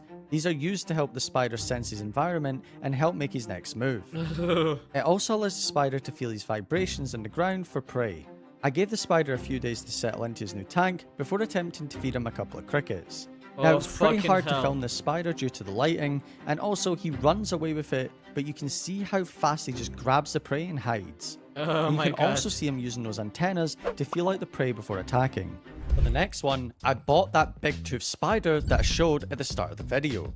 I used a small ant enclosure. You might think this is small, but these spiders, and most spiders in general, will just sit in one spot, waiting for the prey to come past, and then launch at them. After filling up the tank with some dirt, leaf litter, and some bigger leaves to hide under, the small tank was pretty much done. Now the next part was actually getting the spider into here. You can see I'm just slowly unwrapping the paper to make sure I don't hurt him, and to make sure he doesn't just run out or do something crazy. And as you can see, this spider is tiny. A lot smaller than I was expecting. But if I put my tongs right up against him, you can see the spider using those massive teeth to ward me away. Imagine having those massive teeth dig into your skin. You really don't want that. I let him explore his new tank for a while and watched him starting to make a hole to sit in. And after a few days, I wanted to feed him and see how he reacts to it. That's a new web. You can see he's made this massive web under the leaf litter I just picked up. So I put the cricket into his web so it creates vibrations. When the cricket moves around in its web, the spider knows he's caught something. It's hard to see due to him being in his web, but you can see the spider slowly move towards the cricket, and eventually you can see him snap at the cricket and slowly starts to eat it in his web. Yeah, I can see that. Let me know if I should buy more creepy animals, or just let me know what you'd like to see in general. Make sure you subscribe so you don't miss future videos, and check out this video on the screen. Okay, thank you for not showing these ginormous two monstrosities. Wait. The thumbnail was a clickbait. We got clickbaited. What the fuck? I was promised these humongous monstrosities, and while those were creepy as fuck, but I expected something even more creepy than that. But still, it was terrifying. It was way too much terrifying. And because of that, I need now to go to Porcelain Throne again and get me some more water. I'll be back in a minute. Ah!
Okay, I am back. I am finally back. Okay, back to the reactions. And now we go from in-house terror to butterfly terror. What the fuck is that? A video by Casual Geographic. Why you owe people afraid of butterflies an apology? Look, I will be honest with you. I am scared shitless of butterflies and any flying bugs that are smaller than birds. Just talking about it made me feel shivers absolutely. Okay, let's go. Let's watch it. 15 minutes of nightmares. Let's go. Not the actual sound, by the way. Thank you for telling that, but it not makes anything better. Plenty of animals have pretty privilege, and no other animal has ridden that train further than a gutterfly. I did not misspeak. What? This halo effect. No other animal has ridden that train further than a gutterfly. What now? What the fuck is that? I did not misspeak. This halo effect insect is an abomination with wings, and if that offends you, you could die in a field today. Corpse still warm. Last thing you might see is a bloodthirsty butterfly swarm. Many butterflies drink blood, among other things. Butterflies will do this thing called mud puddling, and essentially, it's using that built-in straw called a proboscis to suck the juices out of organic matter to farm free nutrients. Trench flies usually get it out the mud, but they'll also suck on rotting plants, feces, and dead bodies. You don't even have to die. If you pull over to the side of the road to relieve yourself and come back hours later, you may find a flutter of fiends feeding on your urine. See, now you thought they just used flowers as fuel, and that is true. The problem is, just a diet of sugar water would leave butterflies without key minerals they need. One of those minerals is sodium, and they'll go to extreme lengths to secure it, even irritating the eyes of reptiles to drink the tears. Crocodile tears have use to someone. Of course, butterflies taste through receptors on their feet, so one landing on you doesn't make you a Disney princess. It makes you a sodium-seasoned rest stop for a flamboyant fly that's just using you until it gets what it wants and moves on to the next mark. Because butterflies are boys with wings, and that is not a joke, because their mating behavior is out of pocket for something with its PR, but one thing at a time, we'll get to that. But the only thing more questionable than what some butterflies eat is what some people will do to find— Fucking hell, those close-ups on the butterflies. Oh my god, they will be in my nightmares now. Fucking hell, man. them. The Purple Emperor is a beautiful, ethereal muse to any entomophile. It's also a death merchant that avoids flowers, instead preferring rotting animal flesh and fecal waste. That hasn't stopped folks from seeking out this corpse fly, and here are some of the things people have used to attract them. Rotting fish, fermented shrimp paste, stinking bishop cheese, dog poop, roadkill, very used diapers, and in one case, a trailer of pig poop. But according to long— Excuse me. What the fuck did I just heard? I will refresh that. Get it away from my head. Time enthusiasts, one of the biggest turn-ons for a Purple Emperor is urine-soaked fox poop. I don't think that's a coincidence, because not only are butterflies fine to mine for liquid gold, science says they might prefer the pee of carnivores, specifically mountain lions, to that of humans or cows. So when you say they prefer cougar pee, we're talking about in more ways than just Cloudy with a chance of storming Daniels. But butterflies are opportunists that'll take them from anywhere, and Russian experiments have shown that vampire moths, yeah, them's a thing, are able to use hook-shaped tongues to drill through human skin and feed on the blood. But that was just an experiment. To you watching this, a vampire moth is no risk that we know of. That being said, butterflies are not what you think they are, and the more you learn about them, the more you understand why SpongeBob turned his town into an Avengers end credit after experiencing its mugshot once. The funniest part is, the close-up they crashed out over was actually a horsefly, probably because they knew an actual butterfly would have ruined the animal for an entire generation. Because like I said, no animal has had better PR than a mosquito in drag. In fact, even their name might be a cover-up. A popular theory is that their original name was actually Flutterby, and the global game of telephone ended predictably. It's much more likely that it came from the Dutch word butterscheiter, or butter shit, is apparently a butterfly. Butter shit. Wait, I want to hear it one more time. The original name was actually Flutterby, and the global game of telephone ended predictably. It's much more likely that it came from the Dutch word butterscheiter, or butter shit, is apparently butter shit. Feels like a way more appropriate name for such an affront to God. Just saying. Apparently, a butterfly bowel movement looks like a brick of butter. It's not 100% confirmed, but believing otherwise goes against my narrative, so I'm gonna disregard it. Insane intro aside, what is it that believing otherwise goes against my narrative, so I'm gonna disregard it? Insane. Some butterfly has evolved to make itself look like an eye of an owl? What? Oh my god, this is even more terrifying. Intro aside, what is it that makes a butterfly? Because I wasn't kidding. If you're like me, butterflies are not what you think. Like on a scientific level, Lepidoptera represents the order of flying insects that are, well, basically moths and anything that looks like a moth. Butterflies are a relatively small superfamily that's less than 10% of the Lepidoptera party, with a small contribution of at most 20,000 species. Okay. Everything else is a moth. They go to war, moths clear. They're a superfamily that's basically moths and anything that looks like a moth. Butterflies are a relatively small superfamily that's less than 10% of the Lepidoptera party, with a small contribution 160,000 species of moth? What? And there's a skipper, which is like, meh. But still, that's a lot of species. Oh my god.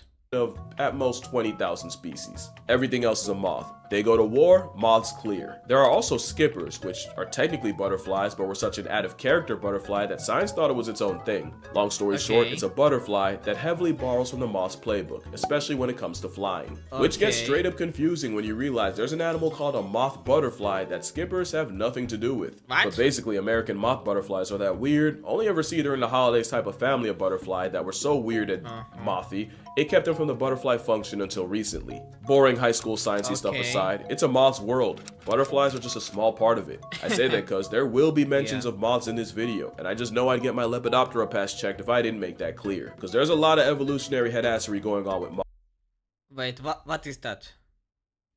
And I'm not about to leave it out on a technicality. So yeah, butterflies are not what you think. Even in an artistic sense. That butterfly's dead. If I ask you all to draw a butterfly, chances are 95% of you would draw this. Not really. Like, the middle part will be much smaller. It will be like very small. It will be just big wings. Would be illustrating a corpse. For some reason, butterflies are often drawn the same way dead ones are pinned and displayed by those who collect them. We basically did a blobfish to the butterfly would draw this. What? And you would be illustrating a corpse. For some reason, butterflies are often drawn the same way dead ones are pinned and displayed by those who collect them. We basically did a blobfish to the butterfly and immortalized their death pose. A butterfly might hit this pose at some point in its natural life, but most times a butterfly looking like this isn't. But it was. My condolences to anyone watching this and realizing they have a dead wing or tattoo. Holy shit. On them. So while we did do butterflies dirty there, butterflies don't need help doing that themselves with the things they eat, and that really starts as caterpillars. As you know, butterflies have many forms, and the caterpillar's job is to eat as much as physically possible. Caterpillars have the type of greed they warn you about in the Bible. No other animal reaches such biblical levels of gluttony. A caterpillar can eat 200 times its birth weight in the first 2 weeks, which can become 1,000 times its weight in only 2 months. Now those numbers probably don't hit as hard as a North American silk moth. No animal alive eats more relative to body size than a marauding moth, which will eat 86,000 times its body weight in less than 2 months of life. To keep that same pace, your 7-pound baby would have to scarf 273 metric tons of mass or 601,861 pounds worth of Similac. Pot of greed. Caterpillars eating constantly does have a consequence, and is them being in a perpetual state of dropping bombs. The scientific name for caterpillar waste is frass, and these hedonists pile on the frass by the metric hecton. If you live in the area code of the gypsy moth, then you've likely woken up to the sound of heavy rain with no water, because it was actually the sound of caterpillars mass flooding folks with frass from above. To be fair, if you could get all your lifetime bathroom visits out the way in only a few folks with frass from above. To be fair, if you could get all your lifetime bathroom visits out the way in only a few weeks, in that time the toilet would never not be attached to your cheeks. But another consequence of caterpillars unloading enough bricks to rebuild the city of Gotham, or Newark, is predators like wasps will track them down by following the brown brick road. Oh, my leg just got shivery again. Fuck. So many caterpillars can ballistically launch their own fecal matter like a cannonball. The skipper caterpillar can shotgun its own product up to 40 times its own body length, which is the equivalent of a man blowing it out the other end over 200 feet. Mind you, the world record for shot put is 77. Caterpillars shoot the shit, but ain't no back talk, and the chances a habitual slinger shoots one into your mouth is low.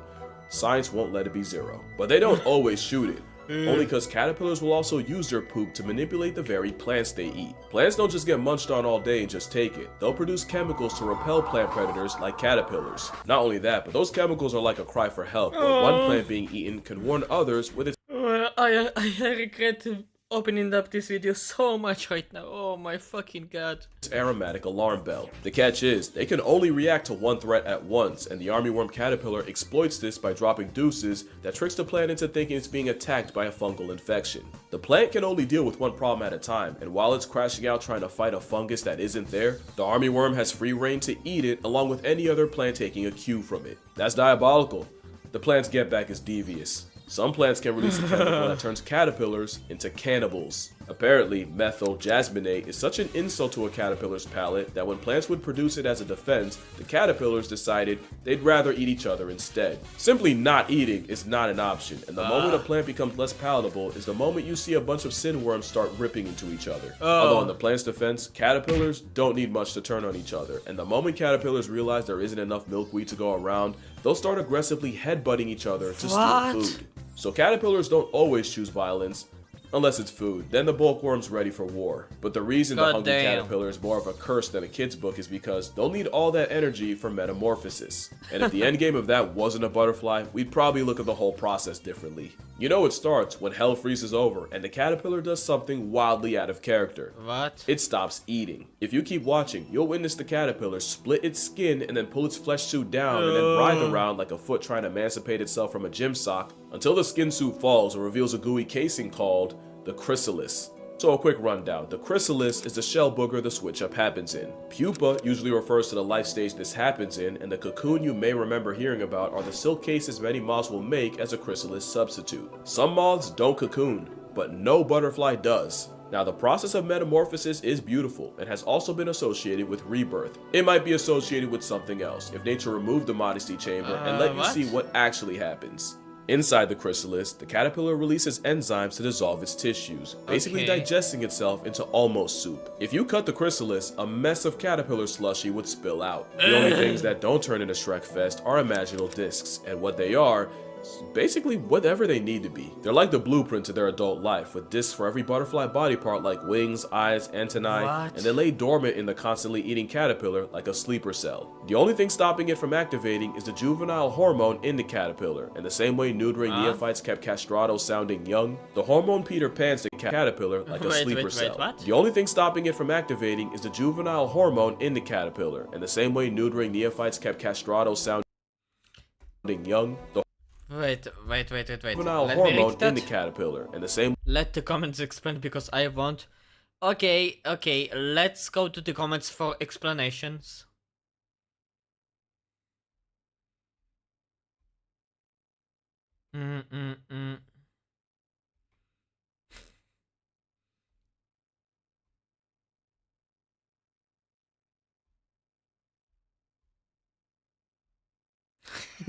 You all owe me specifically an apology. Oh god.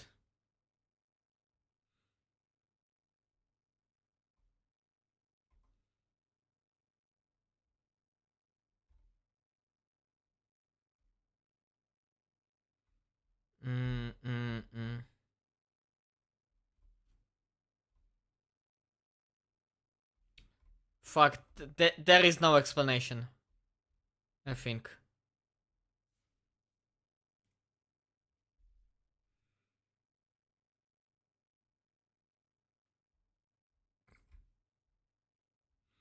Okay, I have no idea what is that. Maybe the comments under my video will tell me what it's referring to because I have no idea.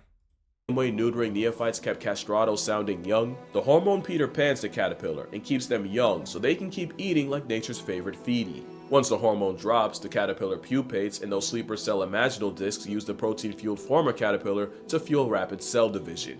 The process isn't one-to-one for every caterpillar, but that's pretty much the spark notes. Monarch butterflies occupy a chrysalis anywhere from 10 to 14 days. Some, like desert orange tips, will wait years, some say even close to a decade, for the right conditions to pop out. Another fact is that adult butterflies can remember part of their lives as caterpillars, even with their time as butterfly broth in between. Science shows that caterpillars conditioned to avoid certain smells through electrical shocks That's not a snake?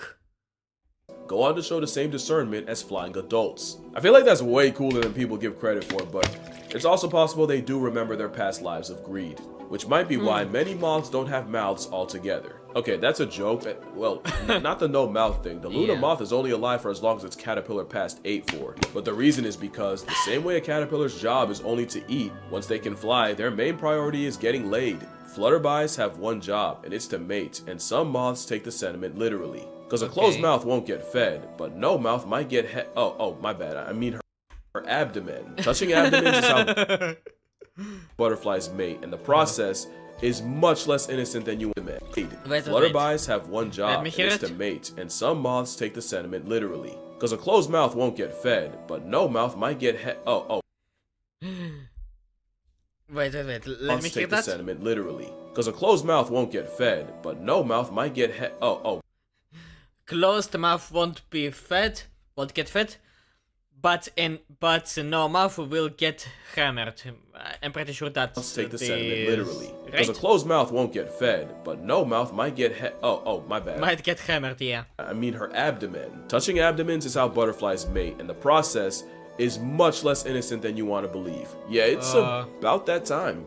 Almost every messed up thing about butterflies comes down to them catching a date. Butterflies will use several factor authentication like sound, color, even flight patterns to choose a mate, but the real secret sauce are pheromones. Males use pheromones like a calling card, and many moths and butterflies have a hair pencil to help get the message out further. Also called the coromata, it's a scent organ that inflates and fans out pheromones to anyone who might be interested. And with over 180,000 species of moths and not moths, someone was bound to take it too far. And Creatinos Genghis shows you just how far love makes some guys go. If it's any solace, a horny male moth can't fly with its coromata out. Life finds a way. Holy fuck. Also, yes, Australia. Males use the food they Of course, it's fucking Australia. collected as caterpillars to help fuel pheromones, which is why it's often the males you'll see puddling the juices out of a compost pile, especially since the chemicals are more for just attracting mates. After mating, male butterflies will often spray their partners with an anti-aphrodisiac that makes the female completely unattractive to other males. That wouldn't even be that bad, but parasites like wasps clock the method, so now I got wasps tracking a recently deflowered female by her anti-aphrodisiac after spray and hitching a ride on her, waiting until the female lays eggs so the stowaway can parasitize them. The endgame is her larva getting eaten from the inside by a brood of xenomorphs. Luckily in studies, less than 10% of wasps were successful, but that's what an insecure man can do to you. But some males don't stop at man repellent. Some went ahead and invented chastity belts. Few males will excrete this weird waxy substance designed to plug up his partner's female parts, which physically seals her off from other males. It's a literal breeding block, but that leaves a problem. It's in the female's best interest to mate with as many males as possible, but it also behooves the male to brute force monogamy, which has led to this evolutionary arms race, with females flexing increasingly harder to plug junk and males producing even more blobs of scabby petroleum jelly. But that is far from the most felonious way males buff their chances. Some people have experienced the rare occurrence of two butterflies in one chrysalis. Really, it's the scene of a crime. Some, like the zebra longwing, won't even wait until the female is fresh out the pupa stage. As the female is getting ready to break out of the chrysalis, a gang of males can swarm her and start fighting for position. The winner then rips into her chrysalis to mate with her while she's still stuck in the stage. There's a term for this. Some call it pupa arrow. Now, insects can't really consent. So maybe that's too far. So forced copulation is a nicer way to describe it. But the rising female has zero choice in the matter when she basically gets spawn camped, and that just feels illegal. Still just butterflies, right? But when you only have a couple weeks to live, you pull out all the stops to make sure your genes don't pass tense with you. And it's why male butterflies are more likely to suck the sweat off your back. Not only do those nutrients help form pheromones, during mating, males will pass off nutrients to the female as a sort of consummation gift that helps the eggs, and in some species, the males will transfer 25% of their body weight in the process. which explains why male butterflies are crackheads when it comes to some mineral, and some males take it so far. Oh god. Science had to invent a whole nother word for what they do, because in North Sulawesi in Indonesia, milkweed butterflies were seen harassing, scratching, and eventually sucking the juices out of caterpillars. What? The same claws they use to scratch the sweet out of leaves, they'll use on a caterpillar until their internal Wait, echoes. what? The same claws they use to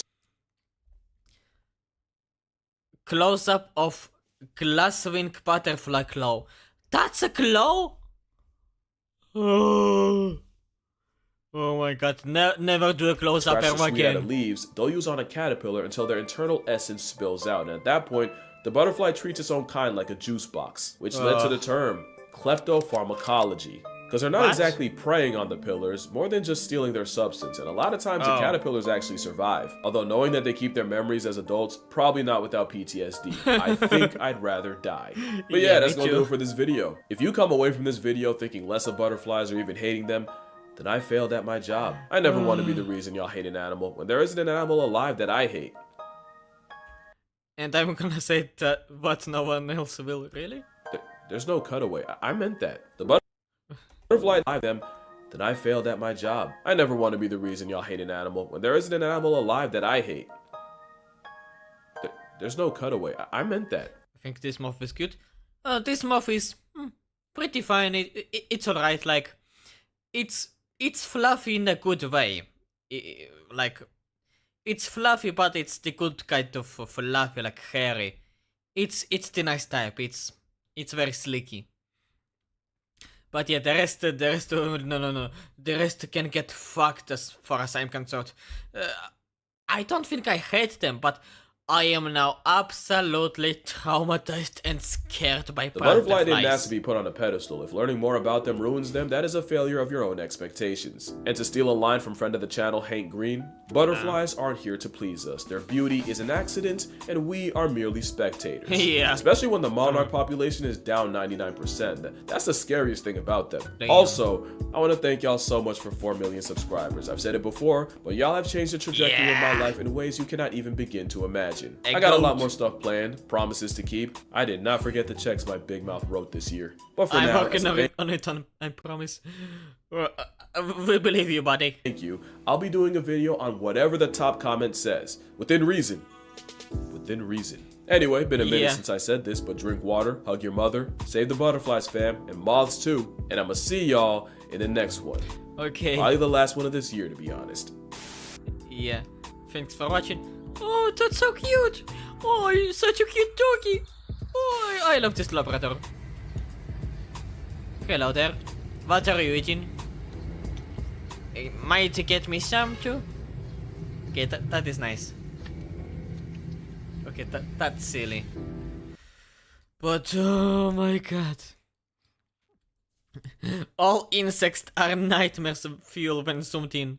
Yes, they are, and oh my god, please do not ever zoom in again, please. Bullying animals to drink their tears, it's insane, yeah. So, in other words, the book we read as children, the very hungry caterpillar was just the tip of the iceberg, and they tried gently to let us know. Oh my god.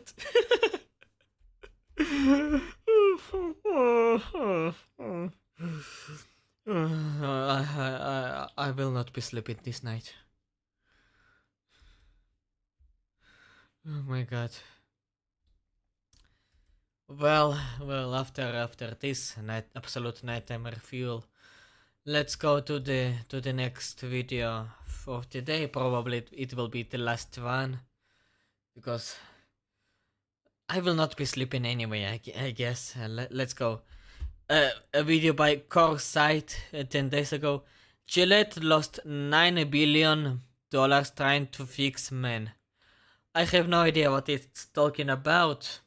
Like I'm interested to know, because I do use the Gillette stuff. Let's go. On January 13th, 2019, Gillette posted a video asking, "Is this the best a man can get?" The ad showed men bullying each other, harassing women, and talking over female colleagues, then suggested their customers were part of the problem. Within 48 hours, the ad had racked up 400,000 dislikes, making it one of the most disliked advertisements in YouTube history. Customers started posting videos of themselves throwing Gillette razors in the trash. The hashtag Boycott Gillette trended worldwide. 6 months later, Procter & Gamble announced an $8 billion write-down on the Gillette brand. The division CEO's response when asked about the backlash? A price worth paying. This is the story of how Gillette, a company that had dominated men's grooming for 118 years, decided to challenge its own customers on masculinity itself, and how that decision became one of the most expensive marketing lessons in modern business history. To understand the collapse, the commercial that ended an era, okay. You need to understand the empire. In 1901, King Kemp Gillette invented the safety razor. Before that, men used straight razors that needed constant sharpening. Gillette's idea was revolutionary. Cheap handles, expensive disposable blades. It was the razor and blades business model before anyone called it that. By World War I, the US military gave every soldier a Gillette razor. When they came home, they brought the habit with them. For the next century, Gillette didn't just dominate shaving, it defined masculinity in advertising. Their ads featured athletes, celebrities, and aspirational imagery. In 1989, they launched the tagline, "The best a man can get," and men bought into it. By the early 2000s, Gillette controlled 70% of the global razor market. With that kind of dominance, they could price their cartridges 35% higher than the competition, and nobody blinked. Such power attracted attention. Procter & Gamble bought the company in 2005 for $57 billion, the largest acquisition in their history. For over 100 years, Gillette had been untouchable.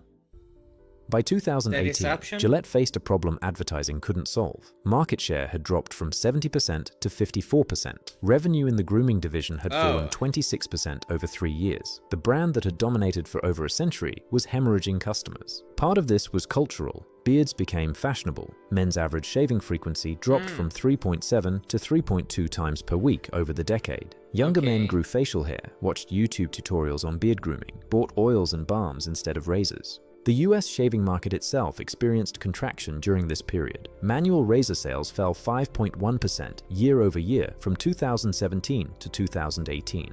But the bigger threat came from a different direction entirely. In 2011, two guys launched Dollar Shave Club. The following year, they made a YouTube video where the founder said directly to camera, "Our blades are f***ing great." It went viral. Within 48 hours, they had 12,000 orders that crashed their website. The pitch was simple. Why pay $25 for cartridges when $3 blades work fine? Subscribe and they'll ship them to your door. No drugstore trips, no unlocking them from behind plastic cases. In 2013, another startup called Harry's launched with the same approach. Lower prices, better design, direct to consumer. Gillette tried fighting back with discounts. Blade prices dropped 12% in 2017. It didn't matter. Sales kept falling. All they accomplished was making less money on products fewer people wanted. The subscription companies had something Gillette didn't. They felt like brands built for a new generation, not their fathers. Gillette's leadership understood the problem.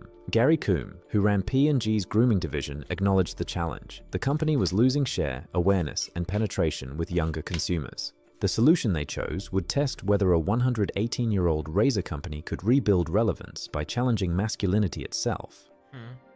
In 2018, taking a stand had become a marketing strategy. The examples were everywhere. Nike made Colin Kaepernick, who knelt during the national anthem, the face of their Dream Crazy campaign. After the Parkland shooting, Dick's Sporting Goods dropped assault rifles entirely. Patagonia went even further, suing the Trump administration over public lands. These weren't fringe campaigns. They were coming from global brands with billions in revenue. Nielsen research showed 66% of consumers would pay more for products from socially responsible companies. Marketing agencies were delivering the same message to their clients. Brands needed to stand for something beyond products. The timing seemed perfect for Gillette to do exactly that. The Me Too movement had sparked global conversations about male behavior and masculinity. As a men's brand that had spent decades defining what masculinity looked like in advertising, Gillette was uniquely positioned to weigh in. Leadership saw an opportunity to connect with younger consumers who cared about these issues. So they decided to address toxic masculinity. Grey New York, Gillette's agency, developed a campaign that would flip the brand's 30-year tagline. Instead of "the best a man can get," the message became "the best men can be." To direct it, they hired Kim Gehrig, the Australian filmmaker behind Sport England's This Girl Can, a campaign aimed at empowering women. Gillette was now asking a director known for speaking to women to deliver a message about masculinity to men. The first fucking mistake. Get a woman into this shit, of course. This wasn't just going to be an advertisement, it was a complete repositioning of what the brand represented. Gillette committed $3 million to non-profits focused on supporting boys and men, partnering with organizations like the Boys and Girls Clubs of America. The logic seemed sound: align with progressive values, attract younger and more diverse customers who weren't buying razors like their fathers did, and build loyalty that went beyond price points and features. The plan was set. In January 2019, they were ready to make history. They just didn't expect it to be this kind of history. On January 13th, 2019, Gillette uploaded the film to YouTube. The ad opened with men staring into mirrors as audio of news reports played, references to bullying, the hashtag #MeToo movement, and toxic masculinity. Then it showed a series of scenes. Boys fighting while fathers muttered, "Boys will be boys," men catcalling women on the street, male executives talking over female colleagues in meetings. Then actor Terry Crews appeared in footage from his congressional testimony. Men need to hold other men accountable. The ad shifted to positive examples: a father stopping his son from bullying, a man intervening in street harassment, Wait. A father stopping his son from bullying, a man intervening in street harassment. That fucking meme came from that Gillette promotional video from that mini movie. You know what? Worth it. The financial collapse was worth this fucking shot. Young boys learning respect. The film ran 1 minute and 48 seconds, and not a single razor appeared. The YouTube comments section exploded immediately. Users complained about being called rapists and bullies. Others declared they were done with the brand after decades. The problem wasn't the message itself, it was who was delivering it and how. The ad spent most of its runtime showing men behaving badly, bullying, catcalling, dismissing women. Positive examples came only at the end. For many male viewers, the message felt less like inspiration and more like accusation. You are the problem. And it was coming from a razor company, a brand that had spent decades profiting from aggressive masculine imagery, sponsoring boxing, football, celebrating competition. Now that same brand wanted to lecture its customers about toxic masculinity. To critics, it wasn't social responsibility, it was hypocrisy. British journalist Piers Morgan, who had over 6 million Twitter followers at the time, posted, "I've used Gillette razors my entire adult life, but this absurd virtue signaling may drive me away to a company less eager to fuel the current pathetic global assault on masculinity." His response became a rallying cry. Conservative commentators amplified it, and YouTube channels made response videos that garnered millions of views. Holy shit. Hashtag boycott Gillette trended globally. Customers filmed themselves throwing razors in the trash, some videos receiving hundreds of thousands of views. The ad accumulated 400,000 dislikes against 200,000 likes. It became one of the most disliked ads in YouTube history. Not everyone reacted negatively. Bernice King, Martin Luther King Jr.'s daughter, called it pro-humanity. Marketing experts praised Gillette for taking a stand. But the loudest... But this company... Let me rephrase. This is not the company that was supposed to take that stand. Let's be honest. Voices, the ones driving the conversation, were angry, and those voices belonged to people who'd been buying Gillette products for decades. The backlash was so severe that Gillette eventually disabled YouTube comments entirely, and later quietly removed the video from their channel. The question everyone was asking, would the outrage actually hurt sales, or was this just internet noise?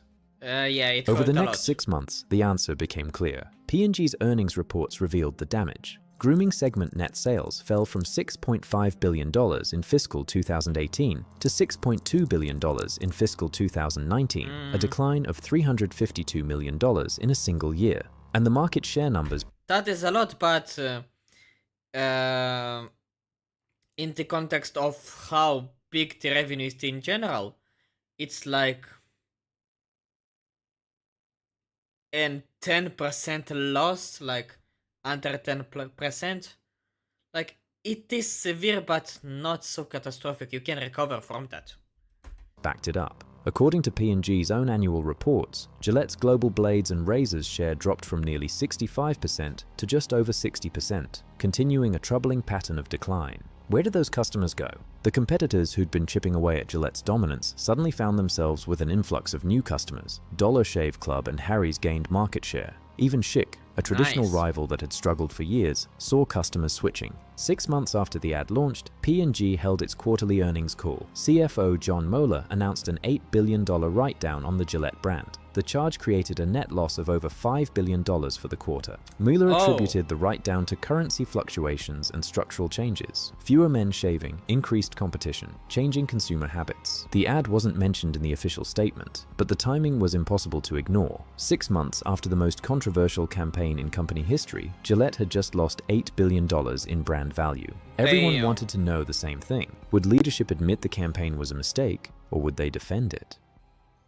August 2019, Marketing Week published an interview with Gary Coombe. The interviewer asked directly about the backlash and the $8 billion write-down. Coombe didn't retreat. He called the losses a price worth paying. His reasoning, for the majority of people to fall more deeply in love with today's brand.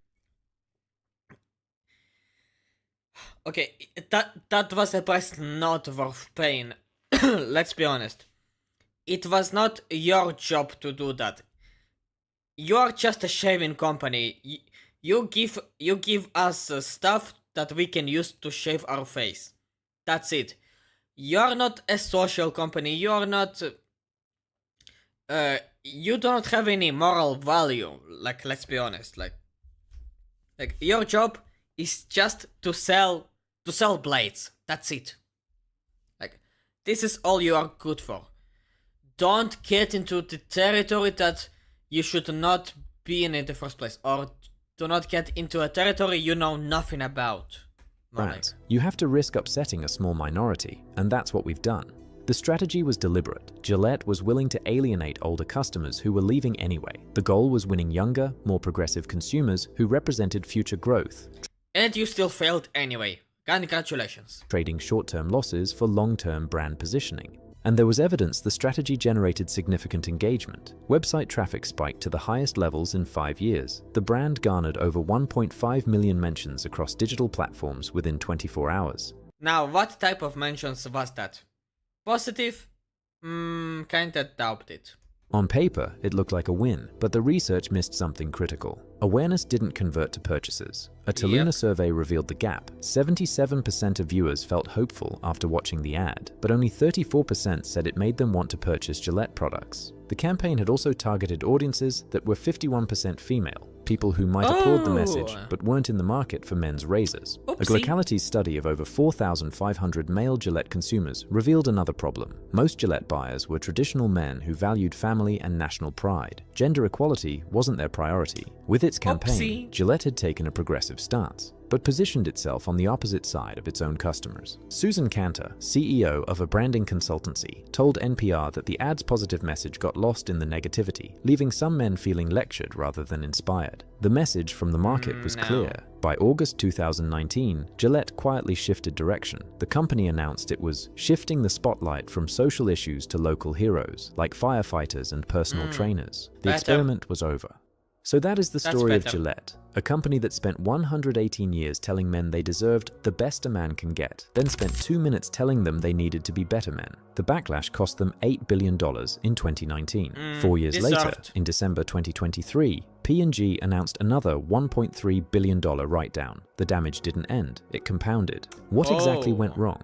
It came down to 3 mistakes. First, Gillette targeted the wrong audience. The campaign reached people who would praise it, not people who would purchase. Second, they confused product relevance with cultural relevance. Nike succeeded with Kaepernick because sneakers are public, visible, worn as statements. Razors are private, utilitarian, used in bathrooms where no one's watching. Some products carry cultural meaning, others just solve problems. Third, they told existing customers they were the problem. The ad spent most of its runtime showing men behaving badly, then asked those same men to buy razors. Gary Coombe called the backlash a price worth paying. 6 years and $9.3 billion later, Gillette is still paying it. Maybe that's the real lesson. You can lecture your customers. You can take a stand. You can generate millions of views and worldwide conversation. But at the end of the day, someone still has to buy the razor. Yep.